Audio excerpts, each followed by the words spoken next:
Mordecai. Mordecai, it's Mordecai. I'm playing Half-Life 2. Um, I'm going to tweet. I'm gonna use it. I'm gonna use Twitter or X or whatever. We're gonna see how this works. I used it a few times before. I don't know if it like did anything though. So I'm gonna like make a tweet about playing Half-Life and I'm gonna say I'm live, right? So we'll see if that like gets any more people.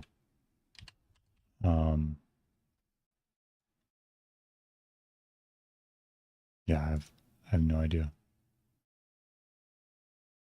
I should have like wrote the tweet like before I start streaming, but um I think this is how you do it. I guess that works. Okay. Yeah, that's uh let's see. Okay, so playing Half-Life 2. I haven't played this game before.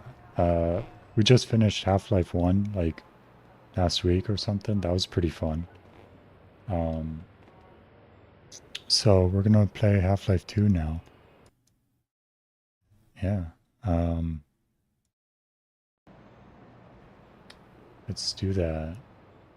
Half-Life 2. I played like I saw the first cutscene. I just wanted to test some things out with the game and stuff. So I noticed this enable commentary track. I think that could be interesting. I like that kind of stuff in games. So we'll enable commentary track. Wait, I was gonna check to see if there's subtitles. Maybe. Let's see. Silence audio while game window is not in background. Oh no, I want you guys to hear that while I'm writing tweets. Okay. So we'll do that. Is there subtitles? I don't see any subtitle options. Wait, captioning. There it is. Yeah, dialogue only. Okay. Okay. So now that that's all set up, new game, commentary track enabled. Oh, I also looked up the order that you play it, right? Like there's Half-Life 2, Half-Life 2 Episode 1, and Half-Life 2 Episode 2.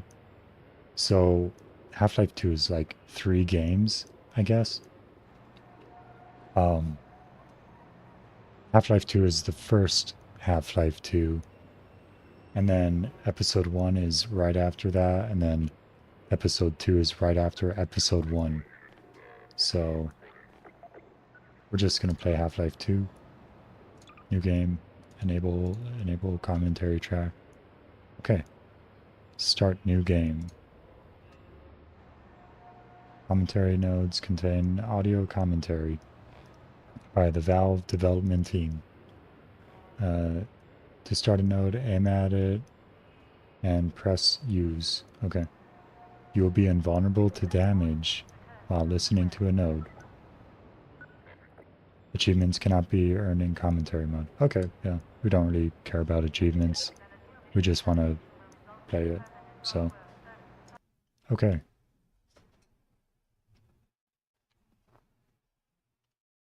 Half-Life 2.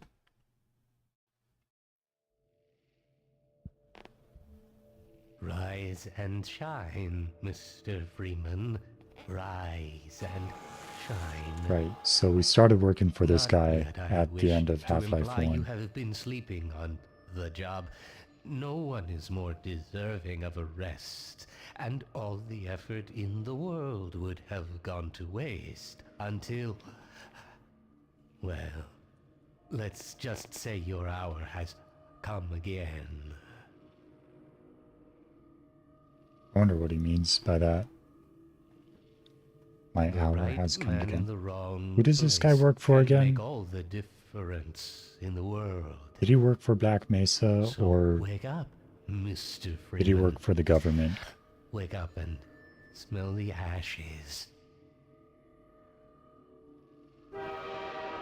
Oh, and we're on a train. Hello? I didn't see you get on. I didn't see you get on either. What about this guy?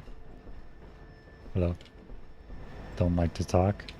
No matter how many times I've been relocated, I never get used to it. Okay. Oh, commentary bubble. Right. Our first commentary bubble. Well, Oh, and our second commentary bubble. Okay, what do the... Welcome to City 17. Oh, let's hear what that guy says. Oh, I got... Ow. That hurt. Too bright. I thought so much of City 17 that I elected to Huh? establish my administration here. City 17. Okay, let's hear what the bubble says. I'm Gabe Newell, and welcome back to Hi, Gabe. Half-Life 2. It's been a long 20 years since its release.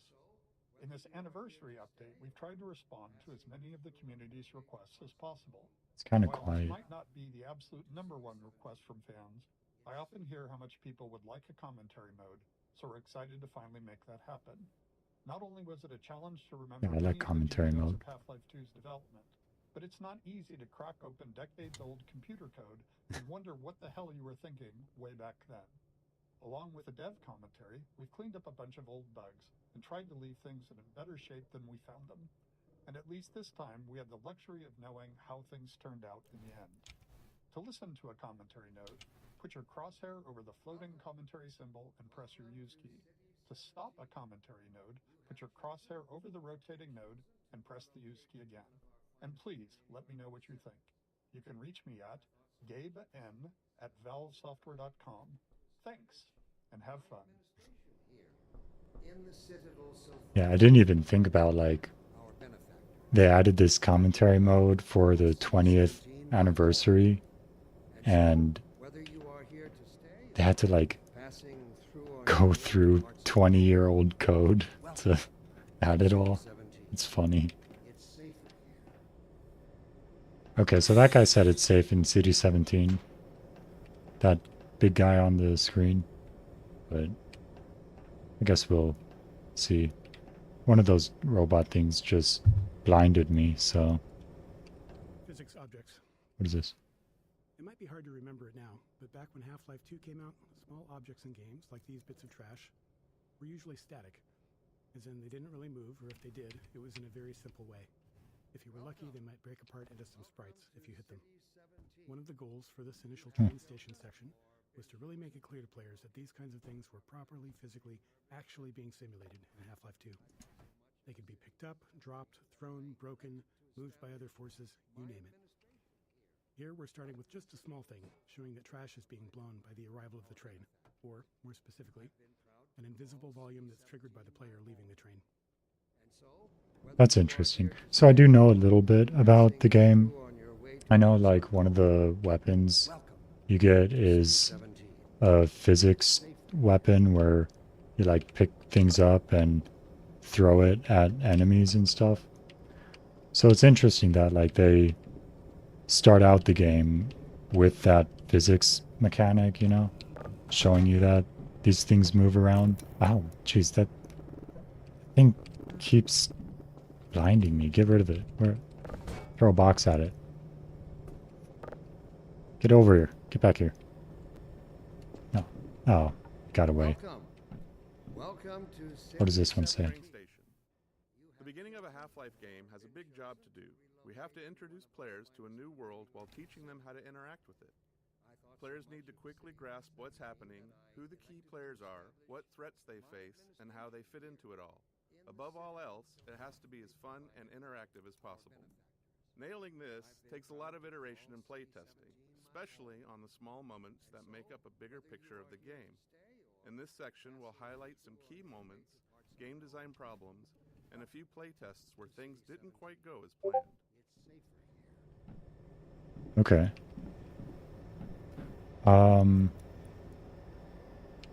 Let me listen to that again. The beginning of a Half-Life game has a big job to do. We have to introduce players to a new world while teaching them how to interact with it. Yeah, so he mentioned about like the new world. I was kind of wondering about like this world. Is this the same Half-Life 1 world? I guess Half-Life 1, we didn't really see anything outside of Black Mesa. So now we're in a city here. What's up? Oh, I couldn't understand what you said. My administration here in the citadel so thoughtfully Um, provided by our benefactors. Where you are. I've been Wow, proud it's to so call bright. City 17 my home. And so, whether you Uh-huh. are here to stay or passing Hey, through get on back your here. way to parts unknown, welcome to City 17. Got away. It's safer here. Okay. What's this one say? Metro cop shoving citizens. We've only This walked guy. a few feet and we're already got problems to solve. Huh. We're introducing the Metro cop, an enemy that eventually we're going to ask players to kill, and giving you a glimpse of Oh, what? They're gonna ask me to kill this It's a guy? simple, clear moment that shows the relationships between the Metro cops and citizens, and by extension, the player. At the same time, we decided to reinforce the existence of the core physics simulation, showing the way in which NPCs can casually interact with objects in the Oh. world. Hello. Seeing something like a suitcase knock into another and dislodge was pretty novel back then. These moments at the train station where we combined multiple goals were the most successful. They felt natural, like the game wasn't pausing just to teach you a lesson. So I guess that cop guy pushing the citizen like knocked one of these suitcases off. That's like another thing showing you that it's like dynamic physics here. Now that guy, that's one of the aliens that shoots the green lightning. That guy is... He's a janitor now. He can't use green lightning anymore. Sweeping Vortigons. Another key moment of storytelling and another nod Hold to on. physics. Say that again. What was it called? Sweeping Vortigons. Another key moment of storytelling and another Vortigons. nod to the physics system. Here, we're showing how Vortigons fit into this new world. Vortigon. It's a big shift from their Half-Life 1 role as enemies. Like so many moments in the train station, the sweeping Vortigon came from our constant hunt for ways to show characters interacting naturally with the physics system. Why just tell players Vortigons are friendly now, when you can show one casually sweeping the floor and knocking around some simulated objects? Okay. Nothing signals, hey, don't shoot me this time around, like someone willing to tidy up. Yeah. Yeah, I mean, these guys in the first game, they would like shoot all that green lightning at you and just kill you all the time. But now, I guess he doesn't seem so bad. He's cleaning the city. And then you got like that cop guy there. That's like his keeper or something. So the enemies from the last game are now like are now being oppressed the same way the citizens are by the same police guys. Hello. I thought so much of City 17 Hello. that I You the only ones on that train? my Yeah. administration here. Yeah, we're the only ones in on the train. citadel so thoughtfully Hi. provided by our benefactors. Get back. Ow. I've been That proud hurt. to call City 17 my home. And so, Wait, can whether this you guy are kill here me? to stay or passing through on your way to Come on. parts unknown, welcome to City 17. Can he kill me? Oh, he doesn't want to hit me anymore.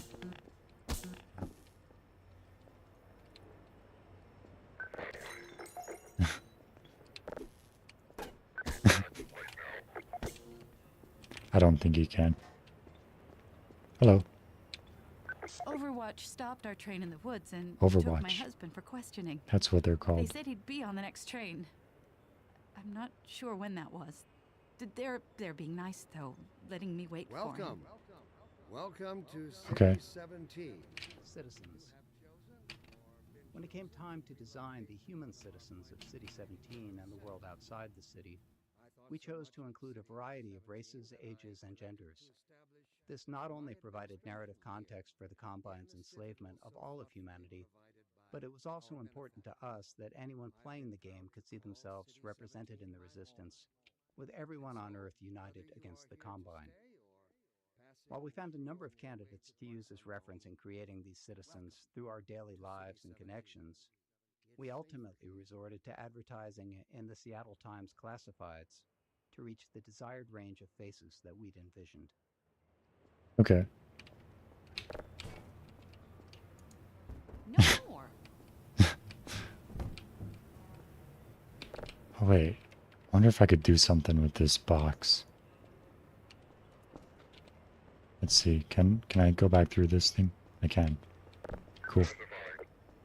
Let's see if we can do some Welcome to City 17. platforming here. You have chosen or been chosen to relocate to one of our finest Ooh, remaining urban I bet centers. we can do something here. I thought so much of City 17 that I elected Can we, how do we rotate this?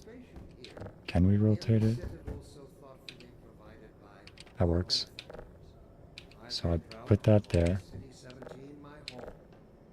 And so, And you are here to stay or pass can we do this? Objects. Nope. parts unknown? There we go. To City 17. Let's see. I want to climb up to the top of the train. Oh, the box. Oh no, this box fell now. Okay, let's try this again. Can we get up there? Let's do that. Okay, there. No, the box fell again. Okay. So do it like Welcome to City 17. Physics nope. You have chosen or been chosen to relocate to Like one of this. our finest remaining urban centers. No. I thought so much of Okay, you know, we'll we'll continue. Is there a sprint button? I guess jumping is a bit faster. Right, so this lady waiting for her husband. Oh, there we go.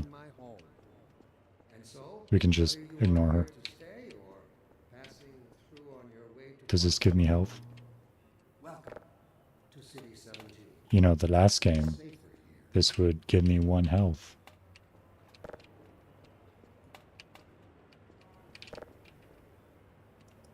Stop that. Okay. Let's go. Wait, can I push this? No. Okay, new area.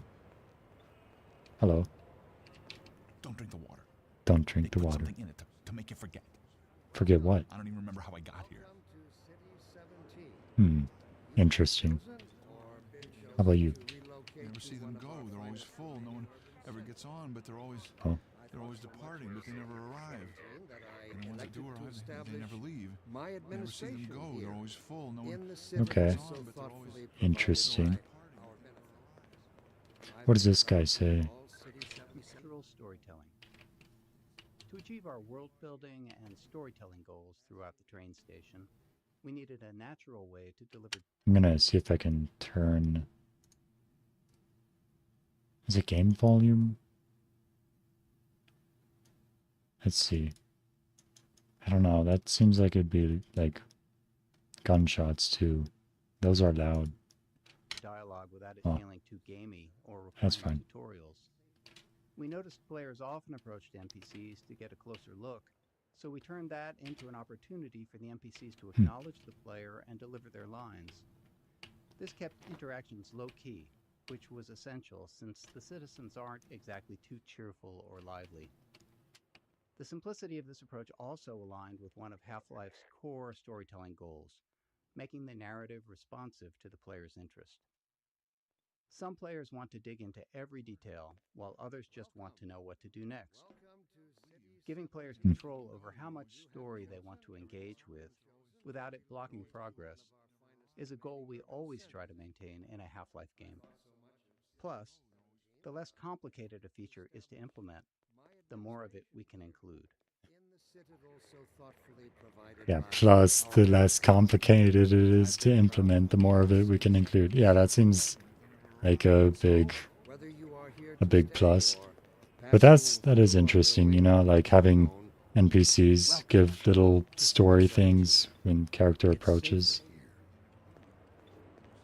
What do you say? I see they took your suitcase too. They can't get away with this much longer. Yeah, so like, I don't know what's going on here. These military people are like taking everything from these guys. I don't know. I can't get to that bubble. Can I can press it through the gate, but I don't want to. Welcome. I'll just walk around normally. You have chosen or been chosen to relocate to one of our finest remaining urban centers. What's going on here? Oh, that guy was pulled to the side. Oh, that camera must see something. And then that's why the military guy took him away. What do you say? Tech planning. Shipping a game always teaches us a lot. We finally get to find out which choices we made were good ones, and which were ones we should do differently next time. Postmortem. Half-Life 1, when we sat down to start thinking about what kind of sequel we could build, we had all kinds of player feedback to digest. From it, we tried to build a master list of things that Half-Life 2 was going to focus on. We didn't try to design a specific player experience. Instead, we found it more useful to approach the question from a technological standpoint. Black Mesa's security guards and scientists had worked well. What could we do if we pushed it really, really hard on characters? We liked our interactive storytelling. What could we build that would allow us to do even more of it, and a greater variety? The exploration and interaction with the Black Mesa was compelling to players. Maybe a physics system would allow us to take that further. In all these areas, we tried to imagine the best version of it could look like years in the future, and back solve from that a set of technological steps that might get us there.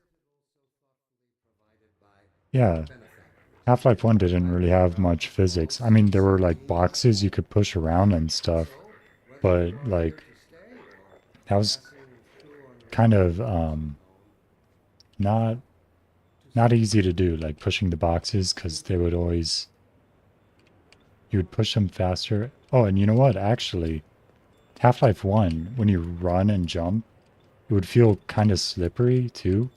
I think that kind of, I don't know, that kind of like took away from the platforming part of Half-Life 1, but it definitely is a lot better. Like, the controls feel a lot better in Half-Life 2, so definite improvement there. Storytelling. Creating a sense of immersion was a core principle in our approach to Half-Life 1's storytelling, and it led us to the self-imposed constraints of never, or at least very rarely, taking control away from the player and of keeping the player's avatar silent. These limitations made keeping storytelling avatars challenging silent at times, but we felt it was important to stay with them for Half-Life 2. Our hope was that by maintaining these principles, we'd push ourselves to explore deeper, more interactive storytelling. Okay, he said something about keeping player avatar silent, but I haven't heard him talk yet. I mean, I press E and I guess I can like pretend I'm talking, like, hello. He just looks away. That's fine. Hello. Move it? No. Ow. Ow. What about you? Get out of here. No. Are these guys gonna kill me? Is commentary mode, like, am I invincible always in commentary mode? Or is it just when I'm listening to the speech bubble? Well, we'll move on. Hi there. Oh, it's taking a picture of me. Can I go into that room that the other guy went in? Oh yeah, I can. Maybe I don't want to though. I wonder if I could like stack boxes to jump over this fence. Oh, we'll follow this guy. This must be a mistake. Oh. I got a standard relocation Interrogation. just like everybody else. No, I want to listen. Okay, fine. Oh.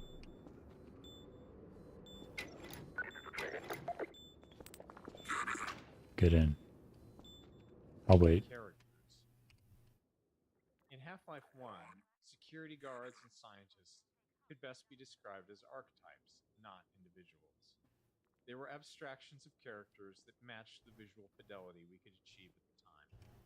But as our technology improved with Half-Life 2, we saw an opportunity to move beyond abstractions.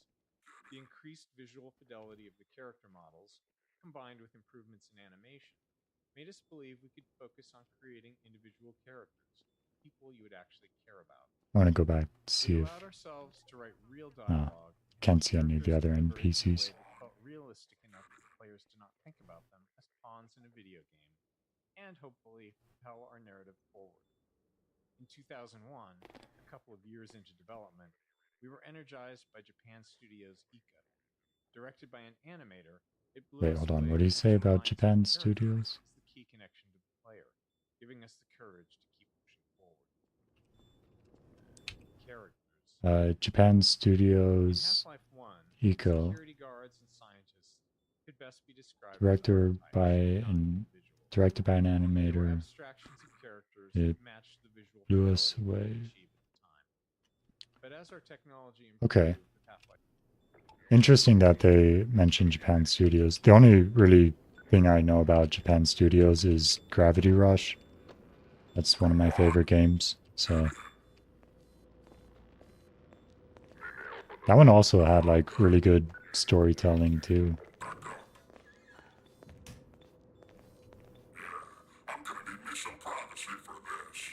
Wait. What? About that beer I owe Oh, you. hello. Who It's are you? me, Gordon. Barney from Black Mesa. Oh yeah, Sorry Barney. for I the scare. remember had to you. put on a show I for don't. the cameras. I've been working undercover with civil protection. I can't take too long or they'll get suspicious. I'm way behind on my beating quota. Yes, Barney, what is it? I'm in the middle of a critical Oh, case. hello, Sorry, scientist. Doc, but look who's here. Great Scott! Gordon Freeman! Hi there. I expected more warning. Yeah, you and me both, Doc. He Hi, was Doc. about to board the express to Nova Prospect. Well, Barney, what do you intend? I'm thinking. Alex is around here somewhere. She would have a better idea. Alex with a Y. Oh, as long as he stays away from checkpoints, we should be okay. Listen, I gotta go, Doc. We're taking enough chances as it is. Very well. And, Gordon, good to see you. Okay, Gordon. You're gonna have to make your Okay. own way to Dr. Kleiner's lab. Oh, man, that's what I was afraid of. Get in here, Gordon, before you blow my cover. Okay.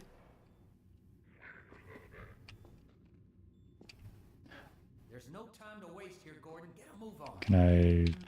Pile up some stuff to get through that window and keep going till you're in the Oh, plaza. our first I'll puzzle. meet up with you later. Except, is it a puzzle?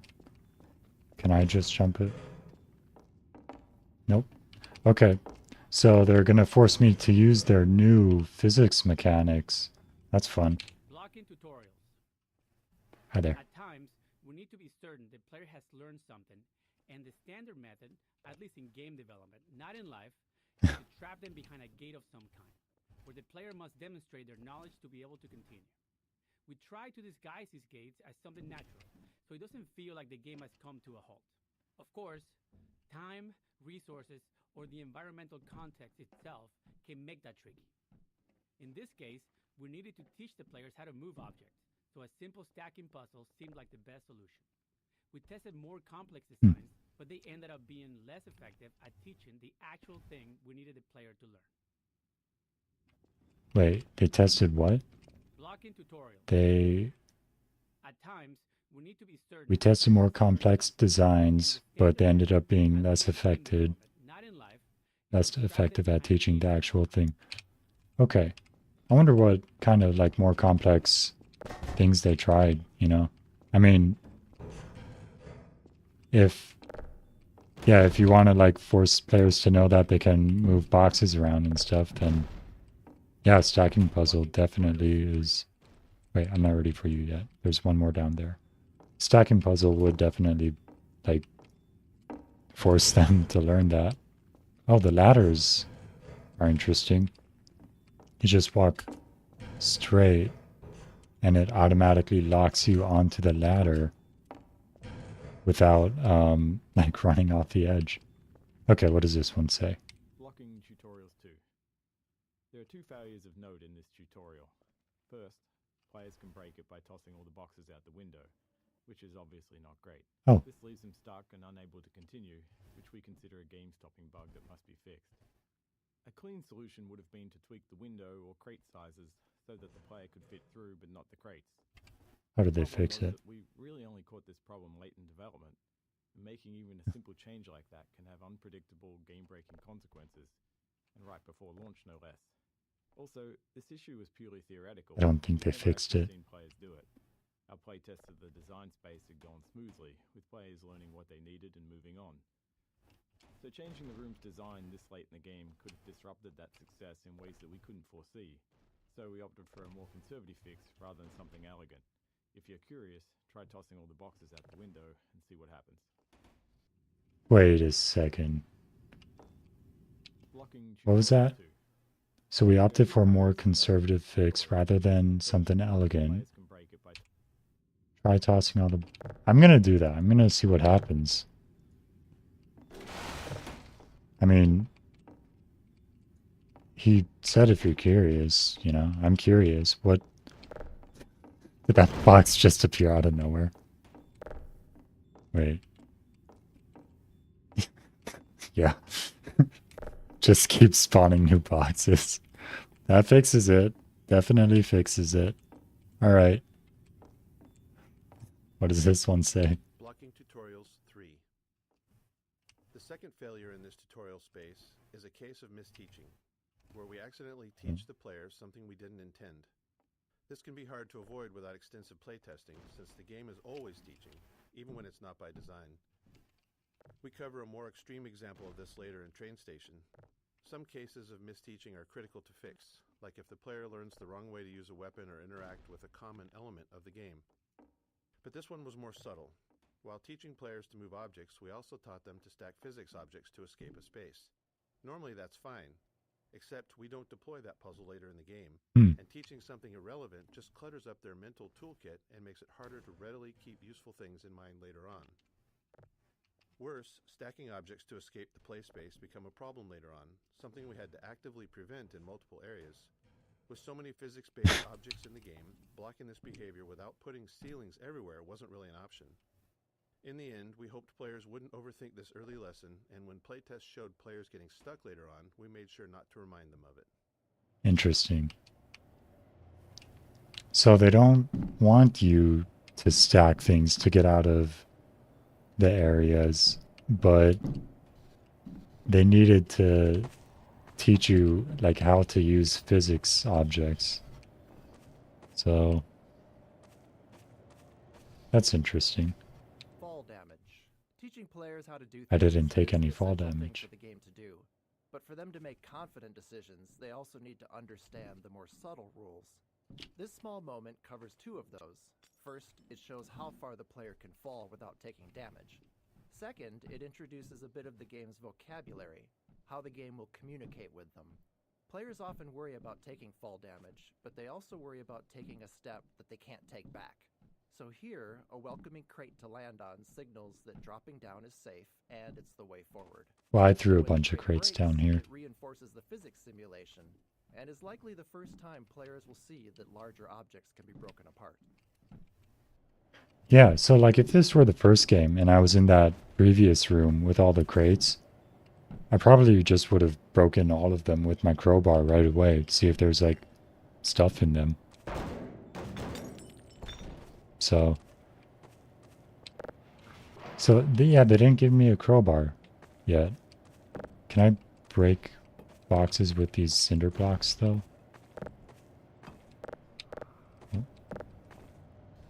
I don't think so. Okay. Loading.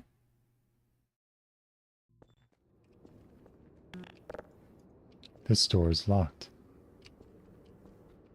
I wonder if I can break the lock. Wait a second. Doesn't look very locked. The lock is only on the handle. Alright. Let's move on. Interesting hallway. Hello. Pick it up. In the trash can. Okay. I missed.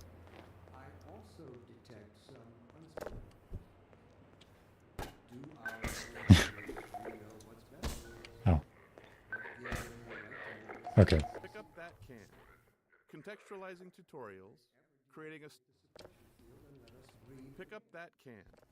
Contextualizing tutorials, creating a story scenario in which it happened, lets us do more than just stop the game to teach players something. We get to add narrative value to the moment. Here, teaching the player how to throw objects is combined with a narrative setup that gives them a choice in how to respond. After watching the Metro cops casually abuse citizens, it felt right to put the player in a similar position next. If they had opinions on how the citizens should have reacted, now they get to express them. Playtesting showed most players either complied or refused the request to pick up the can, but some tried to avoid the confrontation entirely. Others would comply initially, then retaliate after feeling humiliated. By keeping the moment relatively constrained in both terms of player actions and the space itself, we could generally react appropriately to whatever choice they made. Oh, hey, did you see that? I threw the can past him, so I couldn't actually put it in the I threw the can past him, so I couldn't put it in the trash can. So he kind of just had to step aside. I mean, he did hit me a few times, but that's fine. Okay.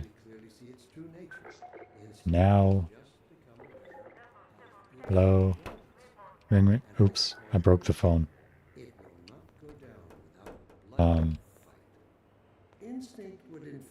Just throw this away. What does this say? Playtesting is a core part of how we make games. We can never fully predict how players will respond or what they'll take away from what we've built. So we test to learn and hopefully improve. During a playtest, we don't guide or talk to the player, even if they're stuck, as it's extremely unlikely that we'll be sitting there next to the player once the game ships. Our goal is for testers to forget that they're playtesting altogether and play as if they're at home. Any interruptions risk skewing the data, so we only step in if there's a bug that's blocking progress, or more rarely, if their behavior is so confusing that we need to understand what they're thinking. If their behavior is so confusing. Yeah. This is interesting. This logo here kind of looks like a guy with like those airplane signal torches, you know, where like the circle, that's his head, and he's like kind of leaning to the left with his arms up, with like signaling a plane to like go to the left. That's kind of funny. So let's see here. Oh yeah, there was a line of people here. I guess it's my turn now. Maybe it's not. Okay. What's this? A bag with liquid. Oh, it broke. Hello. Okay. Ooh, another can. Nice. Early in a Half-Life game, one of our goals is to make promises to the player, giving them a sense of what to expect later on. From Promises movies, to the TV player? shows, and books, all great entertainment does this in some way, And video games are no different. The promises in a Half-Life game can take different forms. Some are simple, like offering just a glimpse of something intriguing. Others are more layered, like the interactions with Metro Cops. By putting the player in a powerless position against them, we set the stage for that future moment when they can finally get to retaliate. Okay. That's interesting.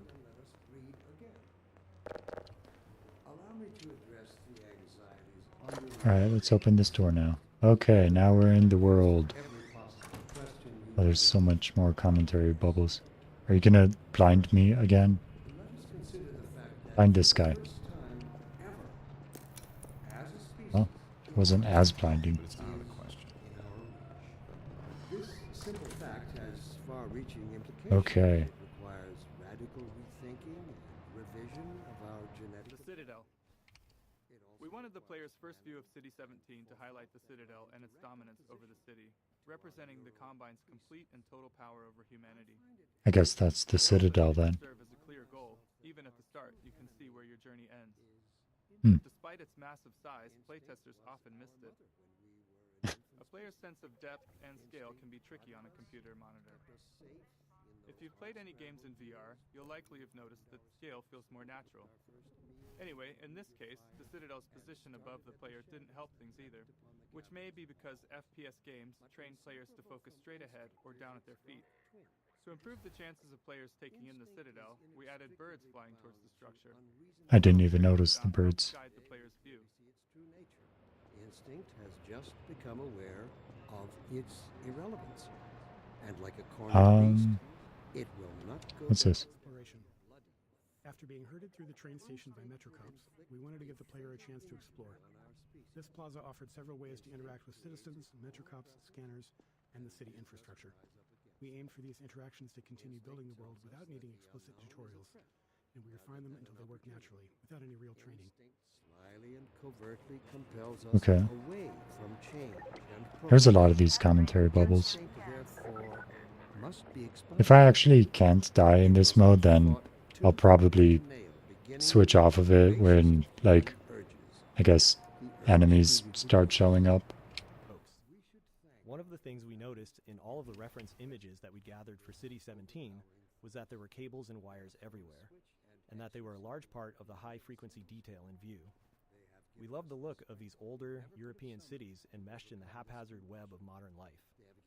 We felt like we needed a solution for cables, ropes, and similar elements, and we wanted them to be dynamic. Our level designers were eager to create plug puzzles, and connecting a cord to each plug helped players better understand the mechanics.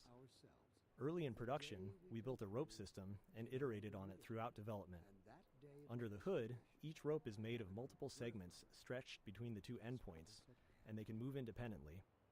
Each segment acts like a spring and responds to forces in the game, such as a gentle wind or the passing of a Combine gunship overhead.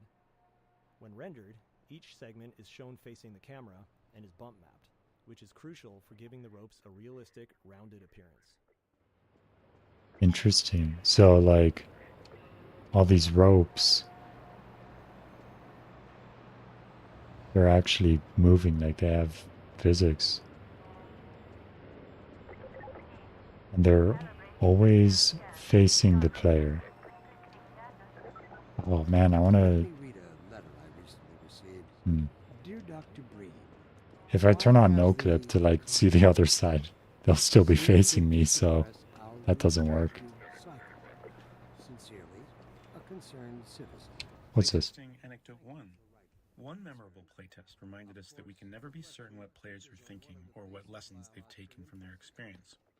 Oh. This tester, after playing from the start and stuck trying to open a door, spent several minutes going back and forth between the game and the keyboard settings.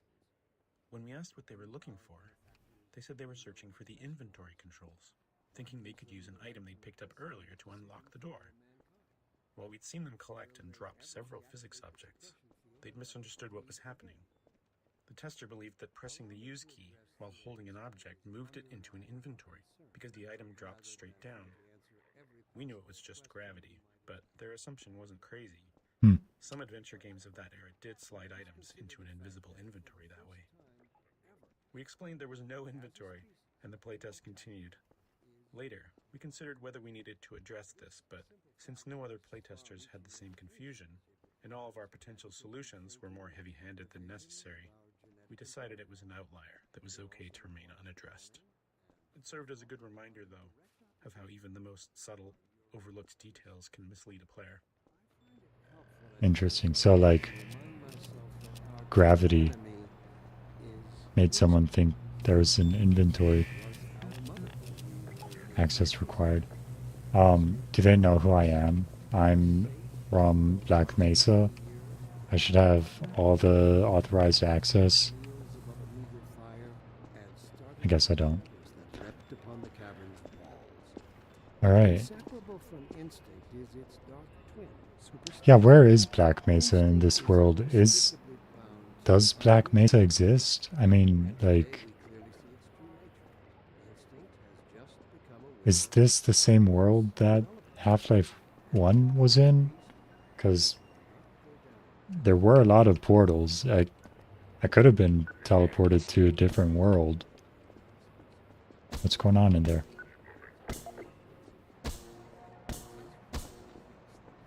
Fine. Well, that guy didn't blind me.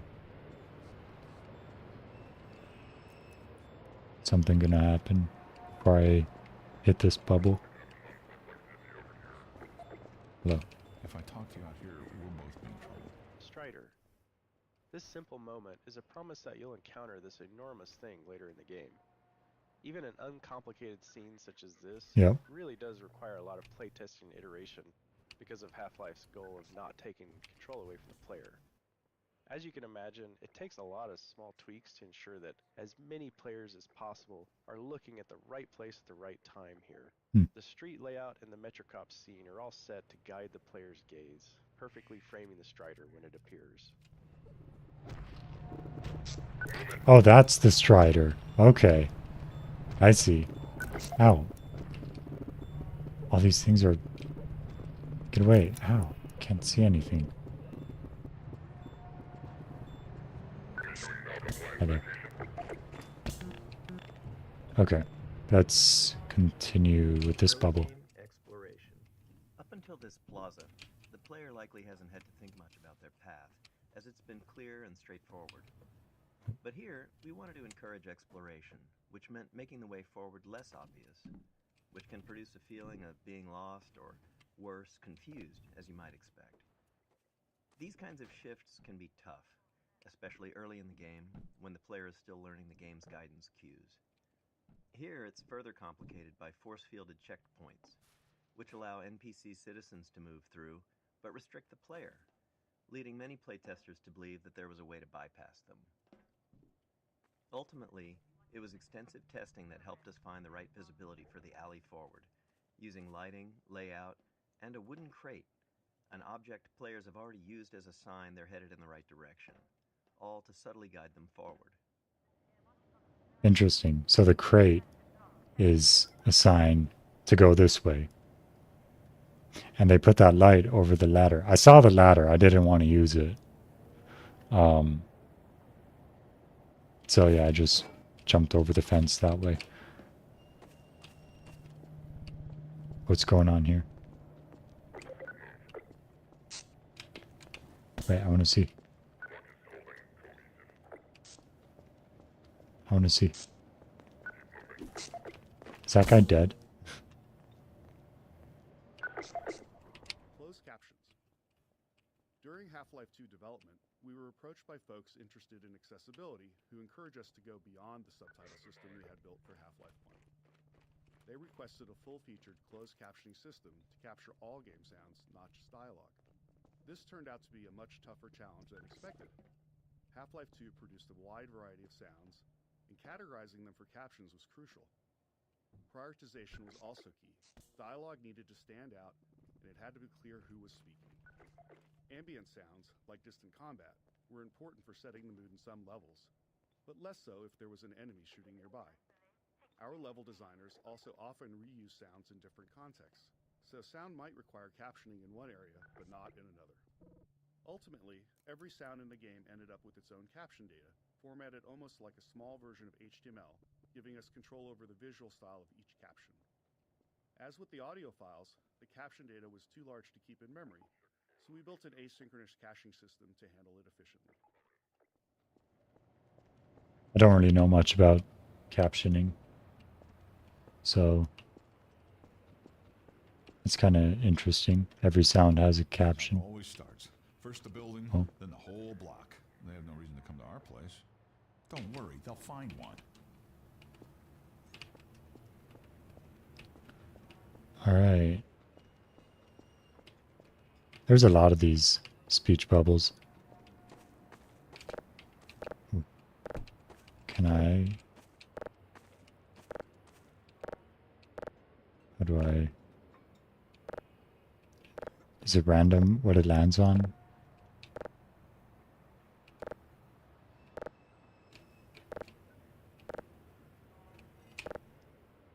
I don't know. Well, that's fine. I think I'm gonna stop listening to the commentary for now. I wonder if I can, like, turn it off halfway through. Probably can't, but... well, let's just see what this is about. Oh, physics simulation. Design or other constraints impacted the physical simulation often required extra tuning to keep the simulation from blowing up. As an example, early on we experimented with increasing the simulation on the player entity, which is to say, make player movement much more a part of the physical simulation of the world. We knew this might make movement feel less precise, but hoped it could lead to some novel experiences. However, after tuning the movement to match the less simulated version, we hit a major problem. The physical force needed for the player to move at their usual speed was so high that simply running into other simulated objects could result in death from the impact. We iterated on it, but ultimately couldn't find a solution we liked and reverted to the less simulated movement. However, this wasn't exactly the easier path. It introduced new challenges with how the less simulated player interacted with the more simulated objects in the game. But it did allow us to deliver the precise movement experience we wanted. What the heck? Oh. Is it going to be balanced? Oh. Darn. Baby's too heavy.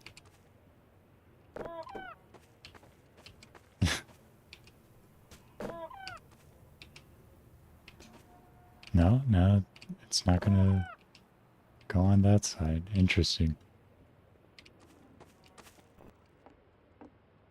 How much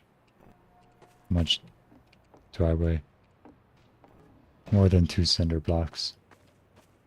Crate baby. This small baby doll has a long legacy.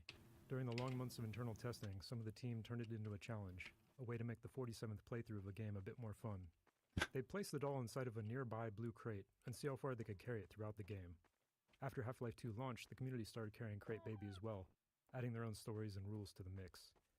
A few years later, while working on Episode 2, this was the inspiration for the Little Rocket Man achievement, where players had to carry a garden gnome dubbed Gnome Chomsky throughout the entire episode. Chomsky even made a comeback for Left 4 Dead 2 in the Garden Gnome achievement, where players had to carry him through the Dark Carnival campaign. These kind of interactions with players are some of the most rewarding parts of game development. We design games with theories in mind, but you never really know where things are going until players get their hands on it. That's funny. Beat the game with the baby in this crate. Physics simulation. Even though we began Half-Life 2 with a functional third-party physics simulation, it still took us years of additional work both on the simulation itself and its integration into the game until we felt like we could meet our designers' ambitions. Maintaining a shippable level of quality and performance was something we knew would be a challenge along the way, but the more subtle issue was actually figuring out what to simulate and to what extent. We can't simulate everything, and even if we could, there are game design reasons why the experience is better when we don't. In many cases, we deliberately bend the simulation to improve the player's experience. These adjustments usually go unnoticed because they align with player intentions.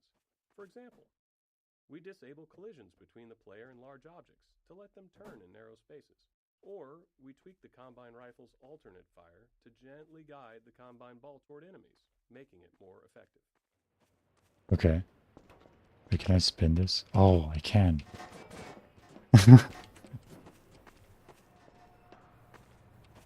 Playground. When we discussed ways to highlight a physics simulation around the city environment, the playground felt like the natural fit. And for players paying attention to Dr. Breen, it's also a reminder of the cost of humanity's surrender to the Combine. We chose a few playground structures with interesting physics potential and began tuning them. Even with the advanced physics simulation we had at the time, setups like this always required hand tuning, as we had fully simulated objects interacting with non- or partially simulated ones, such as the player or static world geometry. It might be easy to assume that a simulation can carry a lot of the load of implementation, but even now, 20 years later, that is rarely the case. Back when we were working on the playground, late in development on the game, we couldn't get the friction on the slide to feel right, so we decided to break the ladder so the player couldn't get up there. However, you still can just walk right up the front. As is commonly the case, you, the player, get the last laugh on us.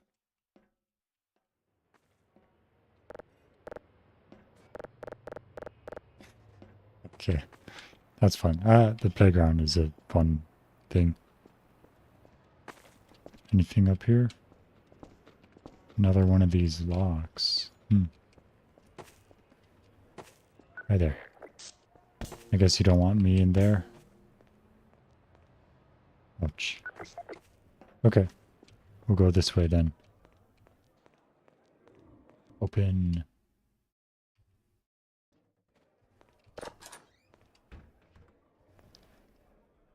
Null. Was that Newell? Probably null. Paper's covering the first L. Oh, I can open this door. Wait, what's up here then?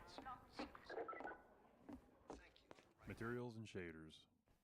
Materials and shaders. Of a significant shift in 3D graphics, where the industry moved from textures to materials and shaders. In Half-Life 1, every surface had a texture, essentially an image wrapped onto the polygons of the surface. But by Half-Life 2, just 5 years later, every surface had both a material and a shader. The shader was a lump of code that customized how the surface was rendered. The material defined properties for how the surface behaved physically and how it responded to gameplay features. It also held references to textures and other parameters for the shader to use for rendering. As a result, artists and designers had much more control over how things looked and behaved. However, this came with a trade-off. Half-Life 1 could run on a computer with only a CPU, but Half-Life 2 required a GPU because the computations needed for materials and shaders were specifically designed for GPU hardware. The refracting glass door here is a clear example of a custom shader, but every surface in the scene is actually running a shader of some kind. Okay. That's a interesting shader. You know, I can't actually tell if this game is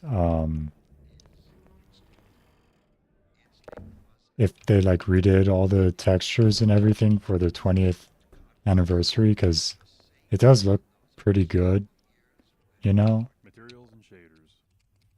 But like, I mean, obviously the box mesh is just a box, but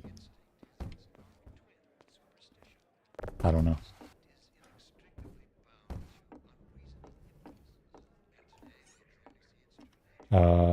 We'll just continue on. What's going on down here? Hello? You need help?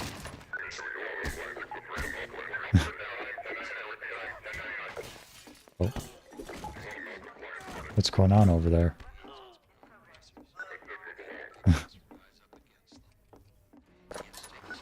What the heck? I can just open anyone's doors? Huh. Wait, what's up here then? Hi there. I can't get past? Okay. Cube maps. With the addition of materials and shaders, we needed a solution for reflective surfaces like glass and steel. These surfaces had to know what to reflect, but in 2003 we couldn't do any of that rendering in real time. so we developed the cube map system for pre-computed reflections. A cube map is a set of 6 images on the inside of a cube, capturing the environment in every direction, like a panoramic photo that surrounds you on all sides. Level designers placed invisible marker entities throughout the levels, and during map compilation, we generate a cube map at each marker. Then, during gameplay, when rendering a reflective surface, we locate the nearest pre-computed cube map to create the reflection. I want to see some of these cube maps. Where can I find one? Is it... Are there any reflective surfaces? Why did that commentary have something about reflective surfaces? Is it just the floorboards? They're kind of reflective. That might be it.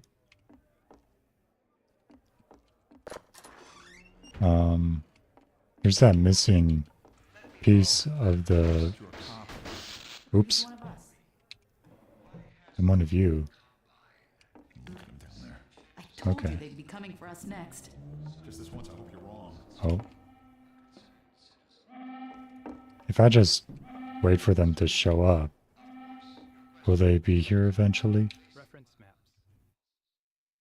Reference Characters maps. grew more lifelike between Half-Life 1 and Half-Life 2. We wanted the game world to feel equally realistic. In Half-Life 1, limitations of first-person games often made it easier to lean on stylized or abstracted environments. Whoa, But look with at that. Half-Life 2, we set out to create a setting that felt grounded in reality, which meant focusing on a lot of small details we hadn't before. One of our main steps was creating reference maps to standardize how we'd map real-world proportions into the game. These maps establish details like wall and door dimensions, doorknob heights, interior lighting, furniture scale, and the general scale of common objects. We created standardized textures for level designers, complete with scale and lighting values. The layouts would be consistent from the start. Besides setting up the physical world, these reference maps defined how the player would move through it, how high they could jump, how low they could duck, and the size of spaces like vents. Using these maps as foundation, we were able to keep our world geometry consistent and ensure realistically sized spaces across the game. Okay. So, reference map, is that like a literal map? Like a level you could like walk through to see all the different, I guess, sizes of everything? Or is it like, I mean, I guess it would be, right? Field of view. In Half-Life 1, we used a 90-degree field of view, or FOV, which was fairly standard for first-person shooters at the time. At the time, but yeah. During Half-Life 2's development, we grew unhappy with it. With our game's focus on characters, we'd put extensive effort into detailed facial and body animations. But the 90-degree FOV just didn't allow players to get close enough to fully appreciate that detail. So we began experimenting with a tighter FOV, and ultimately landed on 75 degrees. It took some adjustment for both us and players, and it required an additional FOV for view models, which are the player's weapon, held at the bottom of the screen. Their models were originally built with 90 degrees in mind, so they looked distorted at 75. But this change succeeded in doing what we wanted, putting our characters front and center in the game. Interesting. Okay, well, we'll move on. Oh, right, you're blocking that door. There was a untextured thing here. What's this thing? Missing material.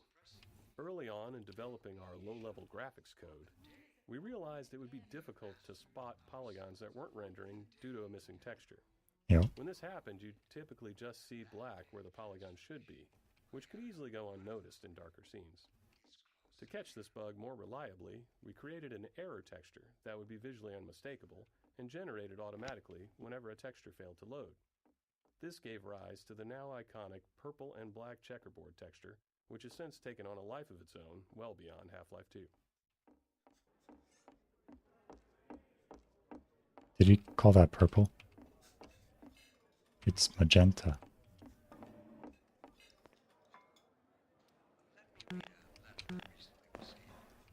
Alright. Let's get back over here now. Attention, residents. Is this guy gonna come for me? Oh yeah, he is. Cooperation with your civil protection team. Permits full. Raid. The section ahead, where the Metro cops raid the apartment while the player is inside, took a lot of iteration to get right. Generally, we design Half-Life to let players set their own pace, since people move through the game in a variety of ways. Some players run, ignoring anything that doesn't seem like a threat, or others methodically poke at everything. So, whenever we need to force a specific pace, it's always a challenge to ensure players perceive that pace and naturally play along. Since this is the first time we do this, we had to put in a lot of work to make it clear to the player that they needed to move quickly, and there's no time for exploration here. Okay. I guess we'll just continue on. They're not gonna follow me. The Raid 2. In addition to making sure the player felt the pressure to move forward, we had to ensure the I raid feel itself super was pressured. foolproof. There couldn't be any way for the player to avoid it or double back past the Metro cop.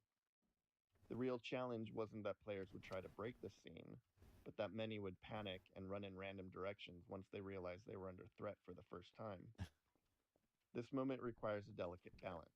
We wanted a heart-pounding escape, the sense of real danger, but we wanted players to make it through on their first try and feel like they escaped by the skin of their teeth. To achieve this, we kept the path ahead clear and reminiscent to the one they had just taken through the previous floor. A series of carefully placed triggers controls the threats appearing ahead and behind, maintaining the pressure while still giving players enough time to stay ahead of their pursuers. Okay, so we go this way. Right there. For the roof. There's no time to lose. Help!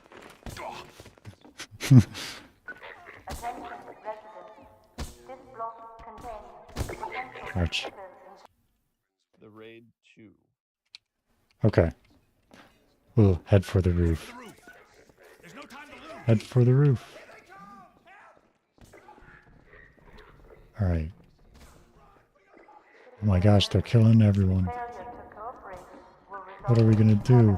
Use this box to block their way. Oh, hello. Ouch. Going up here. Get in here, quick. Cool. Alright. I'm on the roof. There's another commentary bubble though. I hear gunshots. Health and no HUD. The rooftop chase sequence posed a unique design challenge. We didn't want it to be a true gameplay obstacle, and our best case was for players to make it through on their first try. But we still wanted to create the sense of real danger. Guys, I'm listening to this guy talk. Permanently threatened if they didn't keep moving. The challenge was that without the HEV suit, players don't technically have a heads-up display or HUD, which means no way to show damage or remaining health. After some experimenting, we created a special health system for this section, using a red glow around the screen to indicate damage. Oh, it's a special health system. It sign to keep moving, and the chase unfolded as intended. To top it off, we made health regenerate quickly so the glow wouldn't linger, reinforcing to players that running was indeed the right choice, and ensuring players weren't taken down by a stray bullet at the end just because they dawdled or hesitated earlier on. Ouch. Okay. So, unique health system for this whole chase sequence. Oh, they're shooting at me still. I can't get in here. Oh, no, I can't. Come on. Oh, there we go. What are you gonna say? Okay, I'm just gonna skip that. Oh. Oh. Back up this way. Oh. Or not.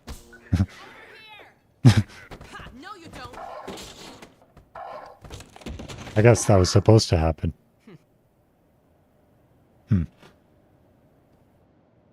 Is this Alex with a Y? Dr. Freeman, I presume. Doctor, finally, someone understands. I better hurry. The Combine can be slow to wake, but once they're up, you don't want to get in their way.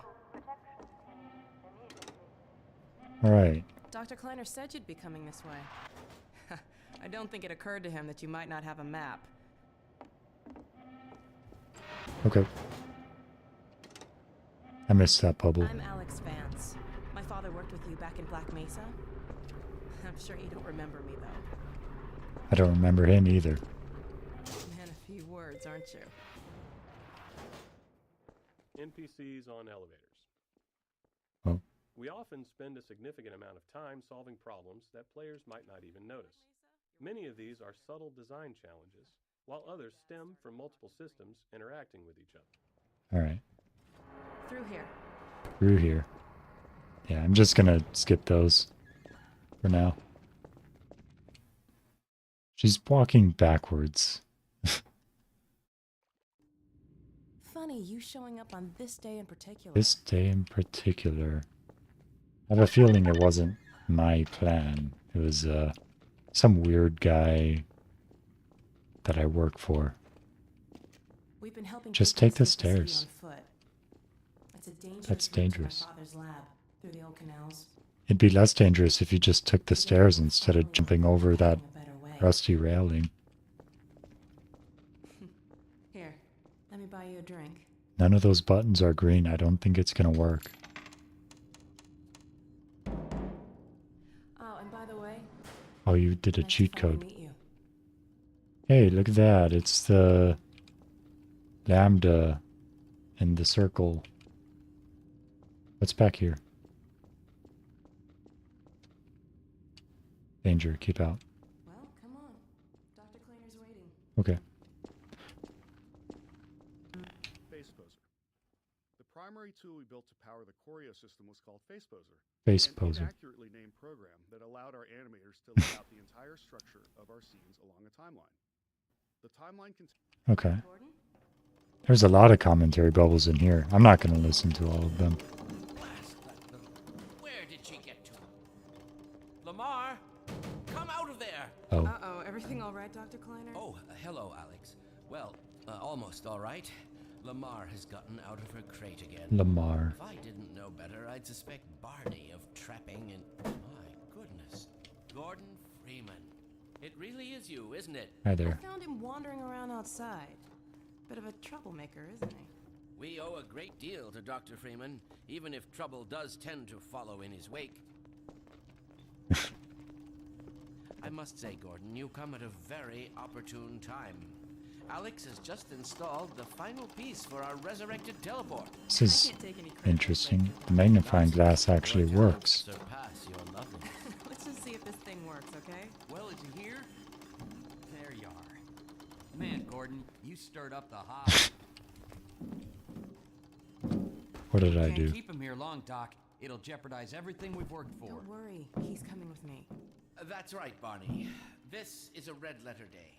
We'll inaugurate the new teleport with a double transmission. You mean it's working? For real this time? Because I still have nightmares about that cat. No, Oh. there's nothing Oh, to be nervous a cat? about. What? We've made major strides since then. What cat? Doc, since he's not taking the streets, you might as well get him out of his civvies. What?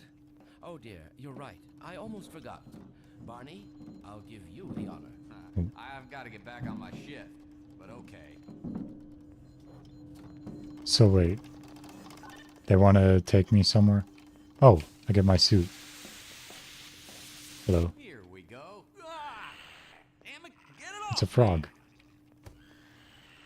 Oh, it bumped his head. There you are. I thought you got rid of that pest. Certainly not. Never fear, Gordon. She's debeaked and completely harmless. The worst she might do is attempt to couple with your head. You. Fruitlessly. Get that thing away from me. Here, my pet. Oh, gross. Don't. No, not up there. No, no. Careful, Lamar. Those are quite fragile. Oh. Oh, fie. It'll be another week before I can coax her out of there. Yeah, longer if we're lucky. Barney, you're not an animal person.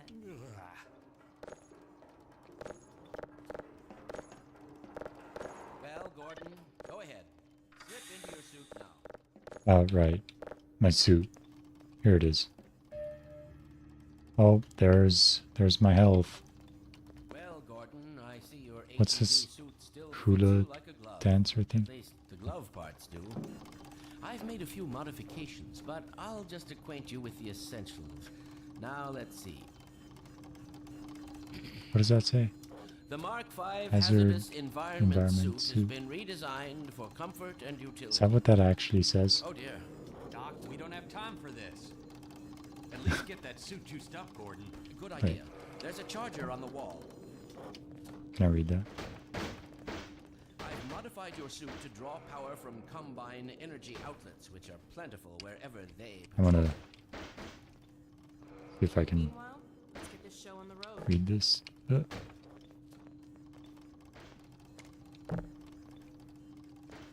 No, it won't let me read it. Wait, there's a magnifying glass. I can do that. What kind of? That's interesting. Hmm. Look at that. The graphics, or I guess like the magnifying glass, just sees right through everything that the clipboard is covering. Okay. Something about charging my suit. This way? Is this it? Oh yeah, it is. Cool. This way, right? Oh, there. Let's... This way, Gordon. Wait, where's she going? Position yourself near the panel over there and wait for my word. Isaac, are you there? Yes, Eli. Oh. Bit of a holdup on this end. You'll never guess who found his way into our lab this morning. Eli. That's not who I think it is it? No, it's Indeed not. it is, and it's our intention to send him packing straight away in the company of your lovely daughter. Are you ready for us, Dad? You're all set on this end. Then let's do it. Let's see. The massless field flux should self-limit, and I've clamped the manifold parameters to C base and LT orbifall, Hilbert inclusive. Conditions could hardly be more ideal. Yes, I knew exactly what he was saying. Hey, yeah, about that cat. Visualizing in 3, 2, 1. So, fiddlesticks. What now? Doctor, plug. Dear me, you're right. Gordon, would you mind plugging us in? It's right there. Trying to plug him in. Nope. Can I unplug more stuff? No. Scene interactivity. At certain points in our choreo scenes, we require the player to take action. Beyond simply giving them something to do and keeping them engaged, these moments served a few key Okay.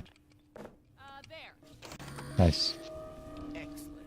Excellent. Let Gordon throw the switch? I get to pull the switch? Go right ahead. Where is it? Where's the switch? Is this it? Very good. Final sequence. Wait, should this light be green? Now. I can't look. Uh-oh.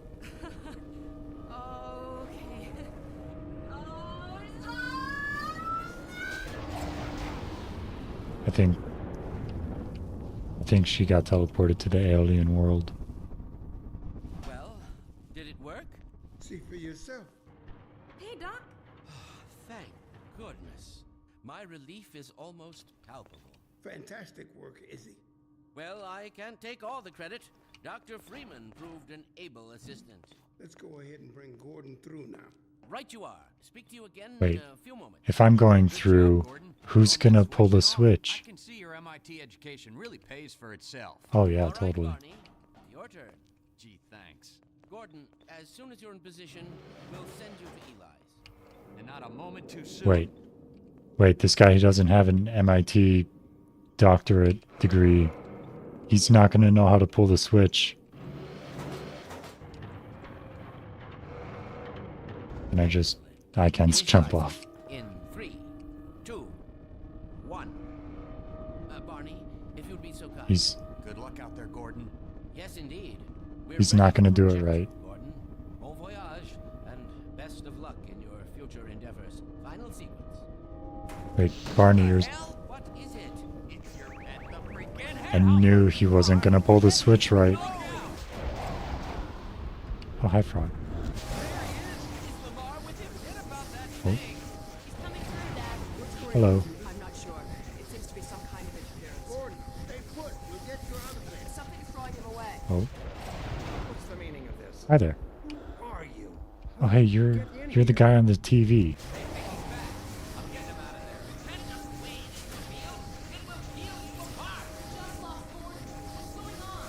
You lost me? Hi. I'm all but Hi. certain it was Gordon Freeman. Oh, hey, he knows me. Hey, wait, I can't breathe. Oh, it's a show. He didn't come through. Then where is he?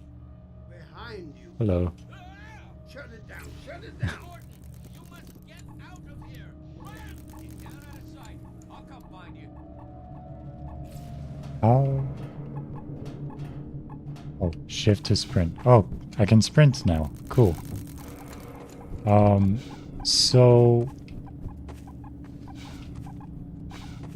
I guess I have to not be seen by that drone thing. It's taking a lot of pictures. Okay, we'll just move on. Loading. More commentary. What does this one say? At the time of Half-Life 2's release, most first-person shooters gave the player a gun or a melee weapon right off the bat, but we opted to Yeah, start where's with an empty my hand. weapon? Without a weapon, it was easier to train the player on the more novel ways they're able to interact with the world. Okay. So how do I... Oh, someone talking? Oh, you. Hello. The Citadel's on full alert. I've never seen it lit up like that. Get out of City 17 as fast as you can, Gordon. Okay. Take the old canals, right? They'll get you to Eli's Zoom. lab. It's a dangerous route, but there's a whole network of refugees, and they'll help you if they can. Okay. I'd come with you, but I gotta look after Dr. Kleiner. Oh, and before I forget, I think you dropped this back in Black Mesa. Good Oh, luck thanks. out there, buddy. So Black Mesa is in this world. Let's break these boards. Right. Dynamic mixing. During gameplay, many sounds are playing at the same time, but some are naturally more important. Okay. Ow. I can't see anything. Stop that. There we go. I got it. It won't bother me anymore. Oh. I think someone's shooting at me. Oh yeah, they're up there. Okay. Bullet audio.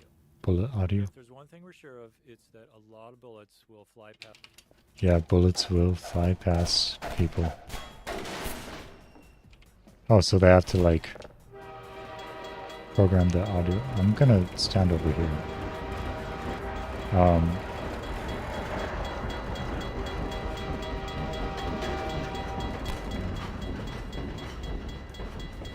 Okay. Well, maybe we can use the train as cover.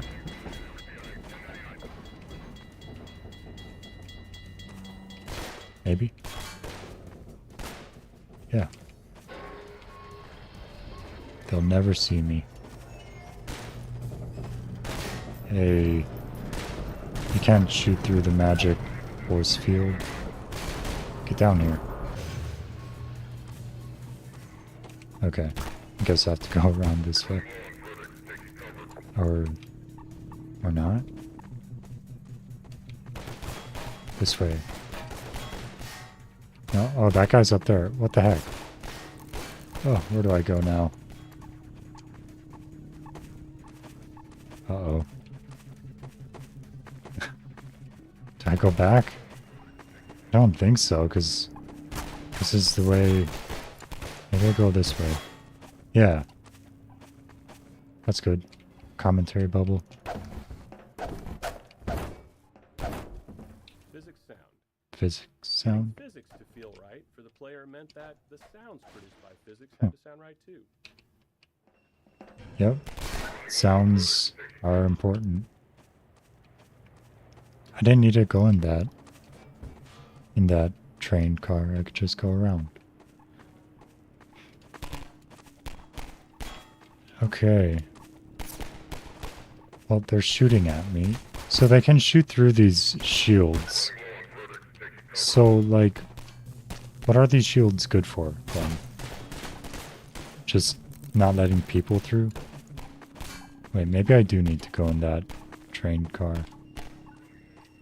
Unless there's another way? Where do I go now? Oh, yeah, I go up there. I see. I got it. Except now everyone's shooting at me. There we go. I got out. Ooh, health. Nice. The health boxes are like bright green now. So that's more noticeable. I'll skip that bubble. That thing is still following me. I'll ignore it. Danger. Danger, what does that say? Admittance to authorized personnel only. Route canal, root canal, root canal? Oh, I get it. Root canal. Oh, someone needs help. Can I take that many? Yeah, I can. Nice. Hey, I got a gun. Cool. Oh. That guy, I think he's dead. Crowbar. What do you say? Metrocop scene. This is another scene designed to make it clear that the Metrocops are the bad guys. Yep. Except this time the player has a weapon and can finally do something about it. Oh yeah, these are the first guys I killed, huh? We knew we needed the player to feel righteous, and this moment was part of creating that. The Metrocops are still... Yeah, I mean, like, wouldn't want to just kill a guy for telling me to throw away a can, right? Can I can't break that. Oh, hello. Ouch. Oh. Let's take out my gun. There we go. I'm getting a lot of ammo from these guys. Staircase. There are situations. Oh, interesting. This commentary bubble moves my camera. Staircase. There are situations throughout the game that stem from simple and quite straightforward design goals, and this staircase features two of them. The first was to the frame Citadel. as it awakened, showing the player they stirred up the hive. The second was to showcase our ragdoll system. While it's standard now. Okay, so they wanted to have this guy ragdoll down on the ground. That's cool. Are they doing the trick where the birds fly towards the Citadel again? No, they just flew over towards that building. Oh, but tons of birds are flying away from the Citadel. Are those birds, or you think those are drones? Yeah, those are probably drones. We'll skip these bubbles.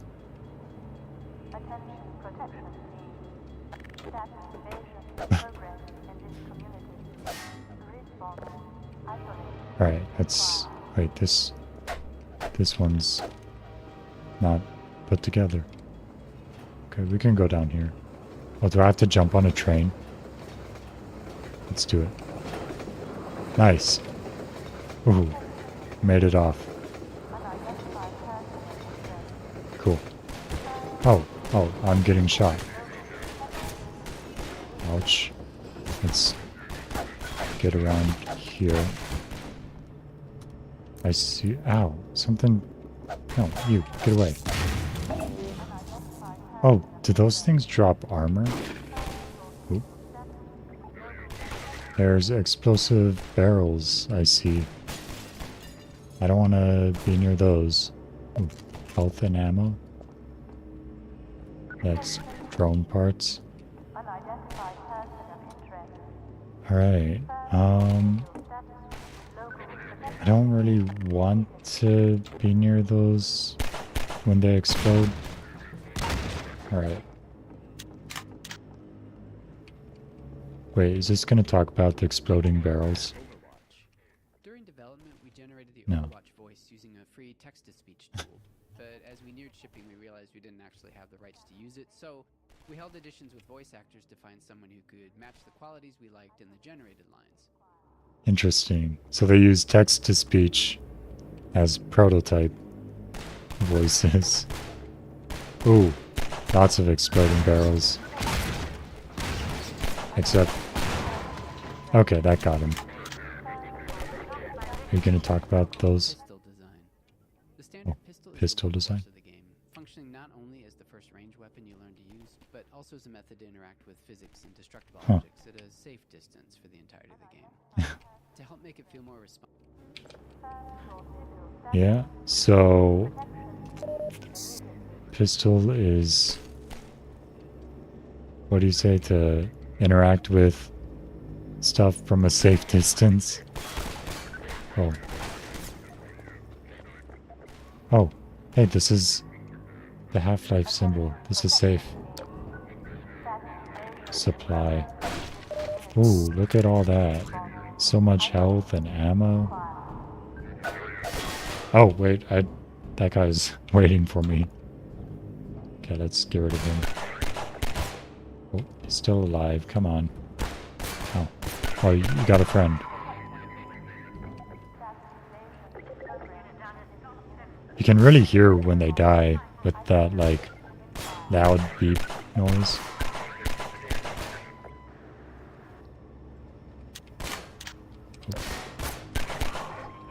Yeah. Oh. Come on. There's so many of them. Am I just gonna use all my ammo killing them? Do I just jump down here? Yep.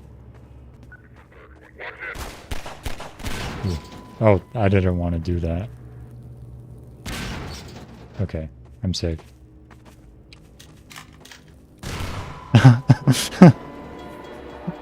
That guy didn't really think that through.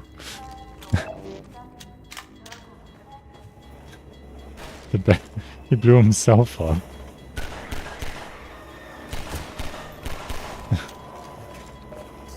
Alright, get some health.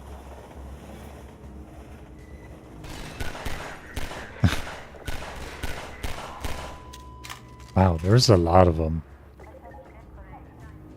There's a lot of enemies, like a lot more than I mean a lot more like the military type enemies than in the first game.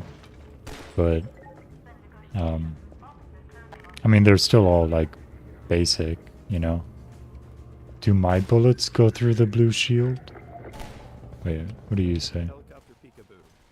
The combine attack Helicopter peekaboo? Okay, we'll get back to that. Oh man. Get over here. Ooh. Oh. Okay. Let's grab this. Some supplies there. Oh, uh-oh. I don't have any grenades yet.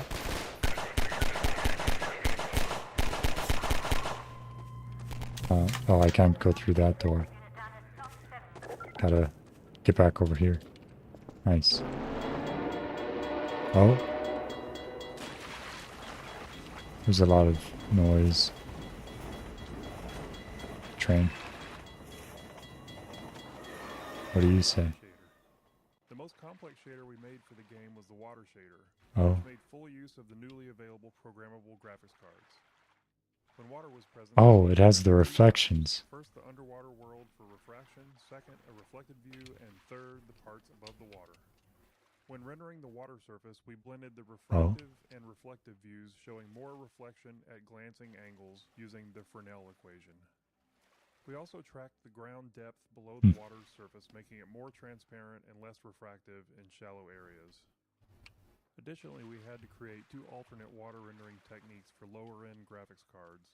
Mid-range cards displayed a lower detail reflection without refraction or transparency, while low-end cards only rendered a partially transparent surface.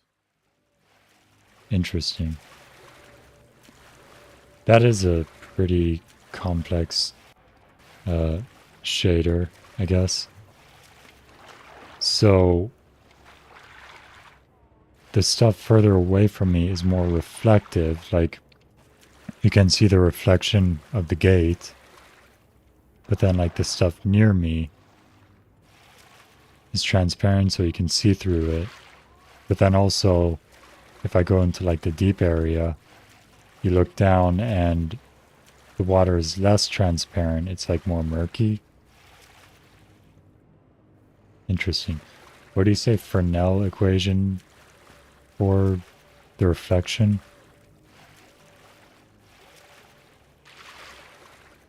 Yeah, I love these developer commentary stuff. I like it when games do that kind of stuff because you kind of really see like what goes into making these games.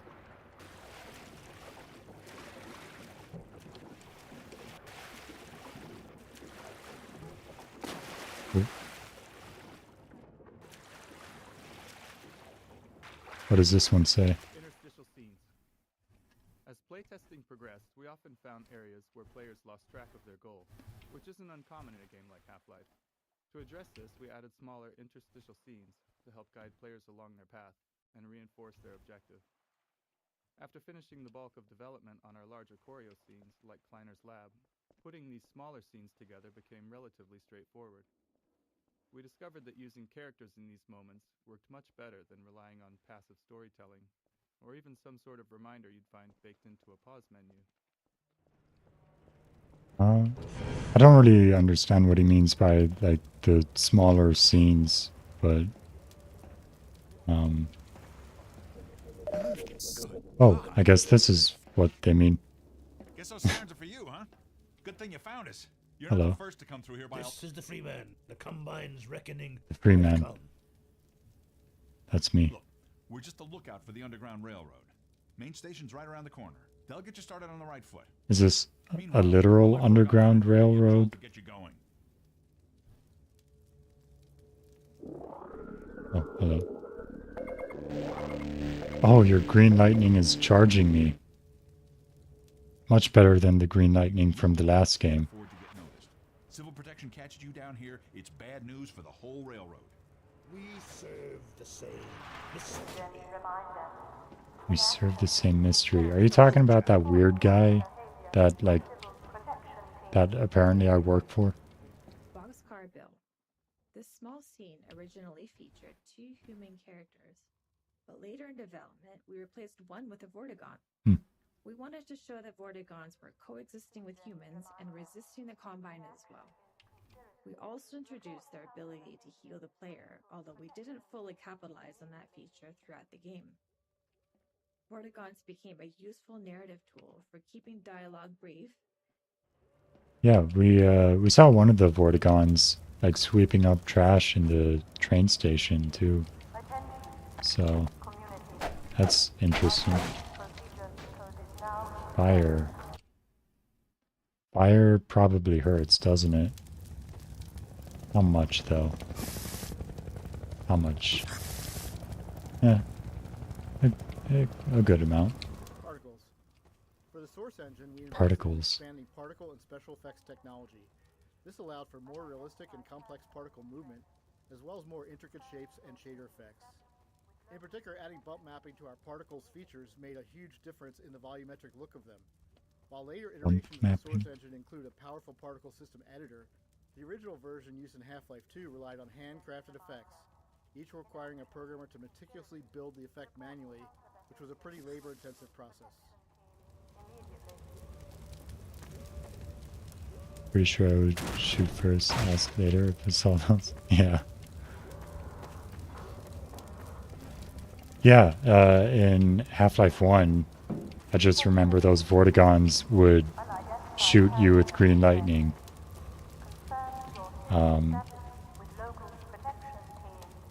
But, you know, I guess, like, dropping in there, seeing him with a friendly human, and then, like, the first train station level, the Vortigons were sweeping up garbage. So... Oh, did I do that? Did I break something? So, interesting to see that, like, the aliens from the last game are also being oppressed and eating birds.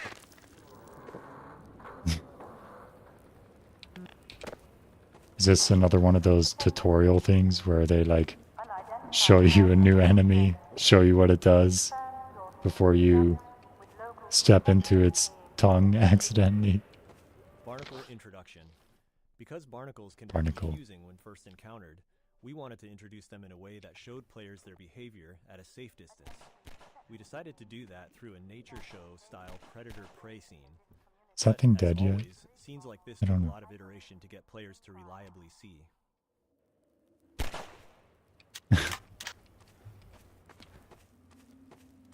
Alright. I can't remember how they introduced those in the first game.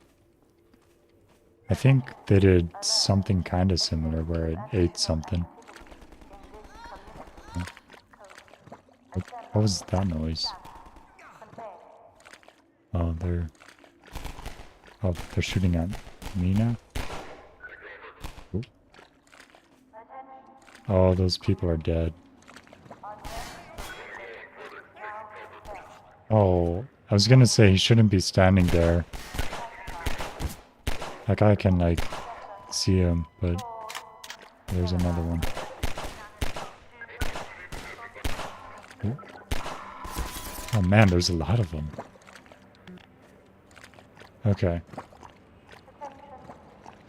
Well, it seemed like this guy was gonna open the door for me, but maybe he can't do that anymore. What do you say? Mounted gun gallery. There are a few things going on in this scene. The turret firing at the breakable crates behind Turret? teaches players not to take the threat head on, and instead utilize the sewer route to defeat it.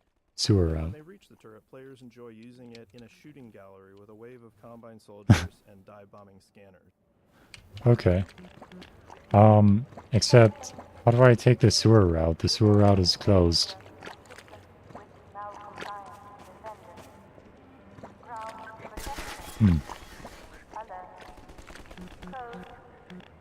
Try crowbarring it.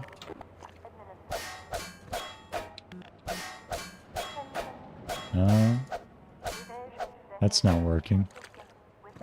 Was that guy supposed to open the door for me?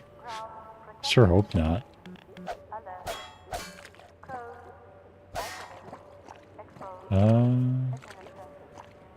Maybe I don't need to. Maybe I can just go the direct way. I just aim carefully. Wait, there's a zoom button. Does this work with... No, I can't shoot while I'm zoomed in. Oh wait. There's an opening here. Ouch. Well, I almost lived. Oh, I didn't listen to this one though. We play custom footstep sounds when the player walks on the Custom footsteps. This was a system called surface properties. They used the material type to determine the sounds and other effects that should occur when walked on or shot at. Earlier in the So, development, we had an effect that slowed players' movement when walking on mud surfaces. so I wonder if the material property that determines the sound is like the same material they're talking about that has the texture and like different rendering properties.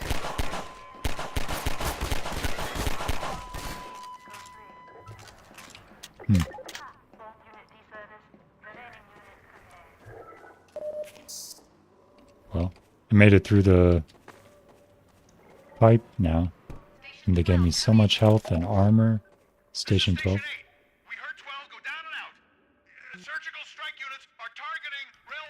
What? What station is this?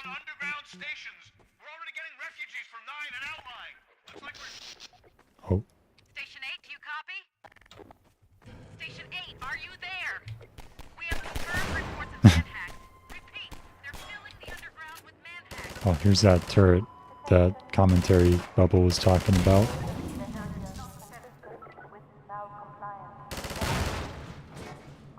Huh.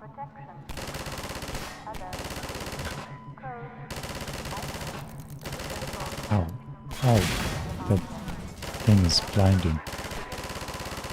Alright. Oh, more enemies. Oh, they're all over. Can I shoot that? I can't shoot those exploding barrels. Oh, no, they dropped them on me. No. Don't want that to happen. I'll just... Can I run forward? Oh. I guess... Good thing I got off of that. Okay. Let's... Oh, there's another sign. I'm going the right way.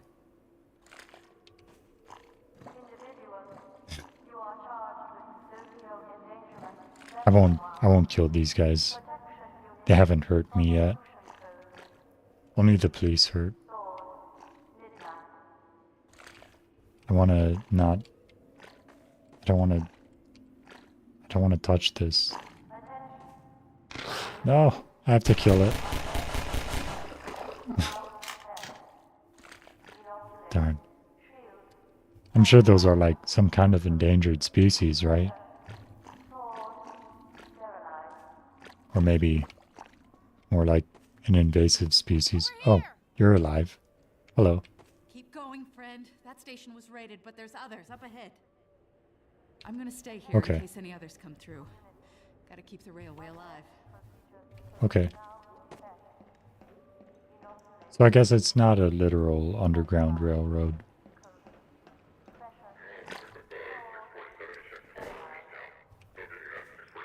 Pacifist route with the fresh bobs ended immediately. Yeah. Yeah, I did kill that thing. But it ate a bird. I mean, like...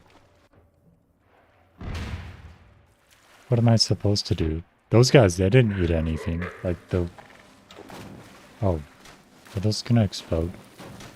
Yeah, that one is gonna explode. I'll just hide down here. Oh. Okay. They're safe. Oh, they're still shooting at me though. Ooh.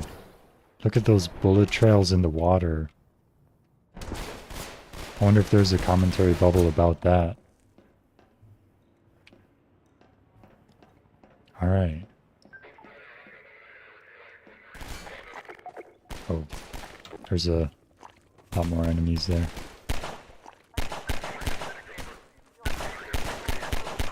I guess I have to use cover now or something. Huh. I'm safe.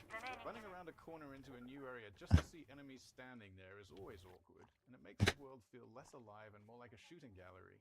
So we were motivated to introduce enemies into combat spaces in more interesting and dynamic ways that would communicate planning and intentionality on their part. As if these soldiers had had a plan for Gordon even before he showed up. The Metro cops in this scene jump down into this space via scripted sequences. And later in the game we use rappelling in a similar way. It doesn't matter where they're coming from in reality because players end up telling that story to themselves. We found that in the end, combat should have a story implied in its setup. So, like, one of the things I thought about when he said that, about, like, the enemies having a plan, they dropped those exploding barrels into that sewer area to lure me into this pipe where they set up an ambush already. So, that's interesting.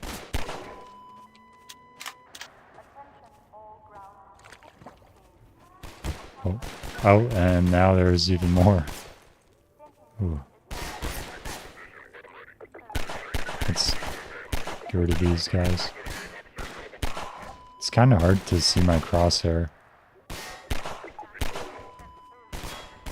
Ooh. Another one.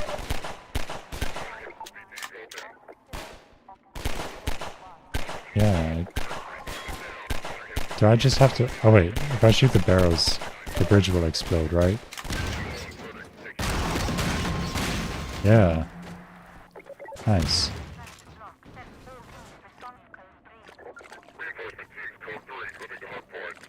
Reinforcements, code 3, move into hot point. Is that what she said? Ouch. Alright. Ooh. Eat this. Oh, wow, this is slippery.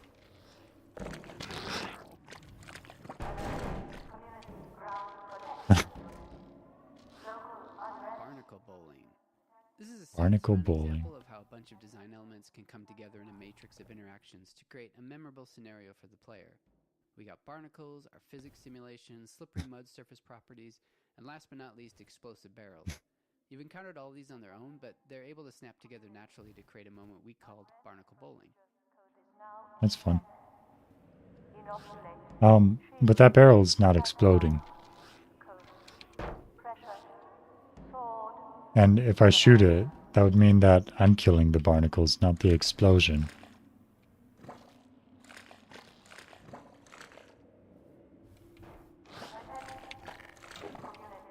Okay, I'll shoot it. Strike.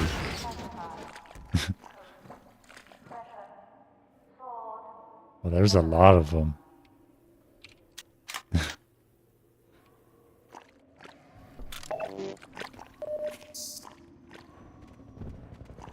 Oh, helicopter. Oh, more exploding barrels.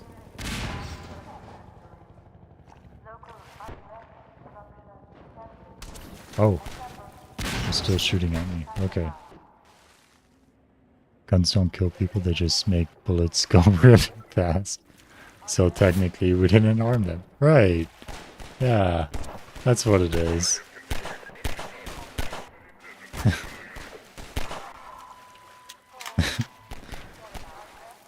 Whoa. So many exploding barrels. Okay, maybe I should, like, swim through this. Does the gun work underwater? It does. Oh, ow. Okay, something hit me that is not good. I don't think... I'm pretty low on health. Where am I getting shot at from?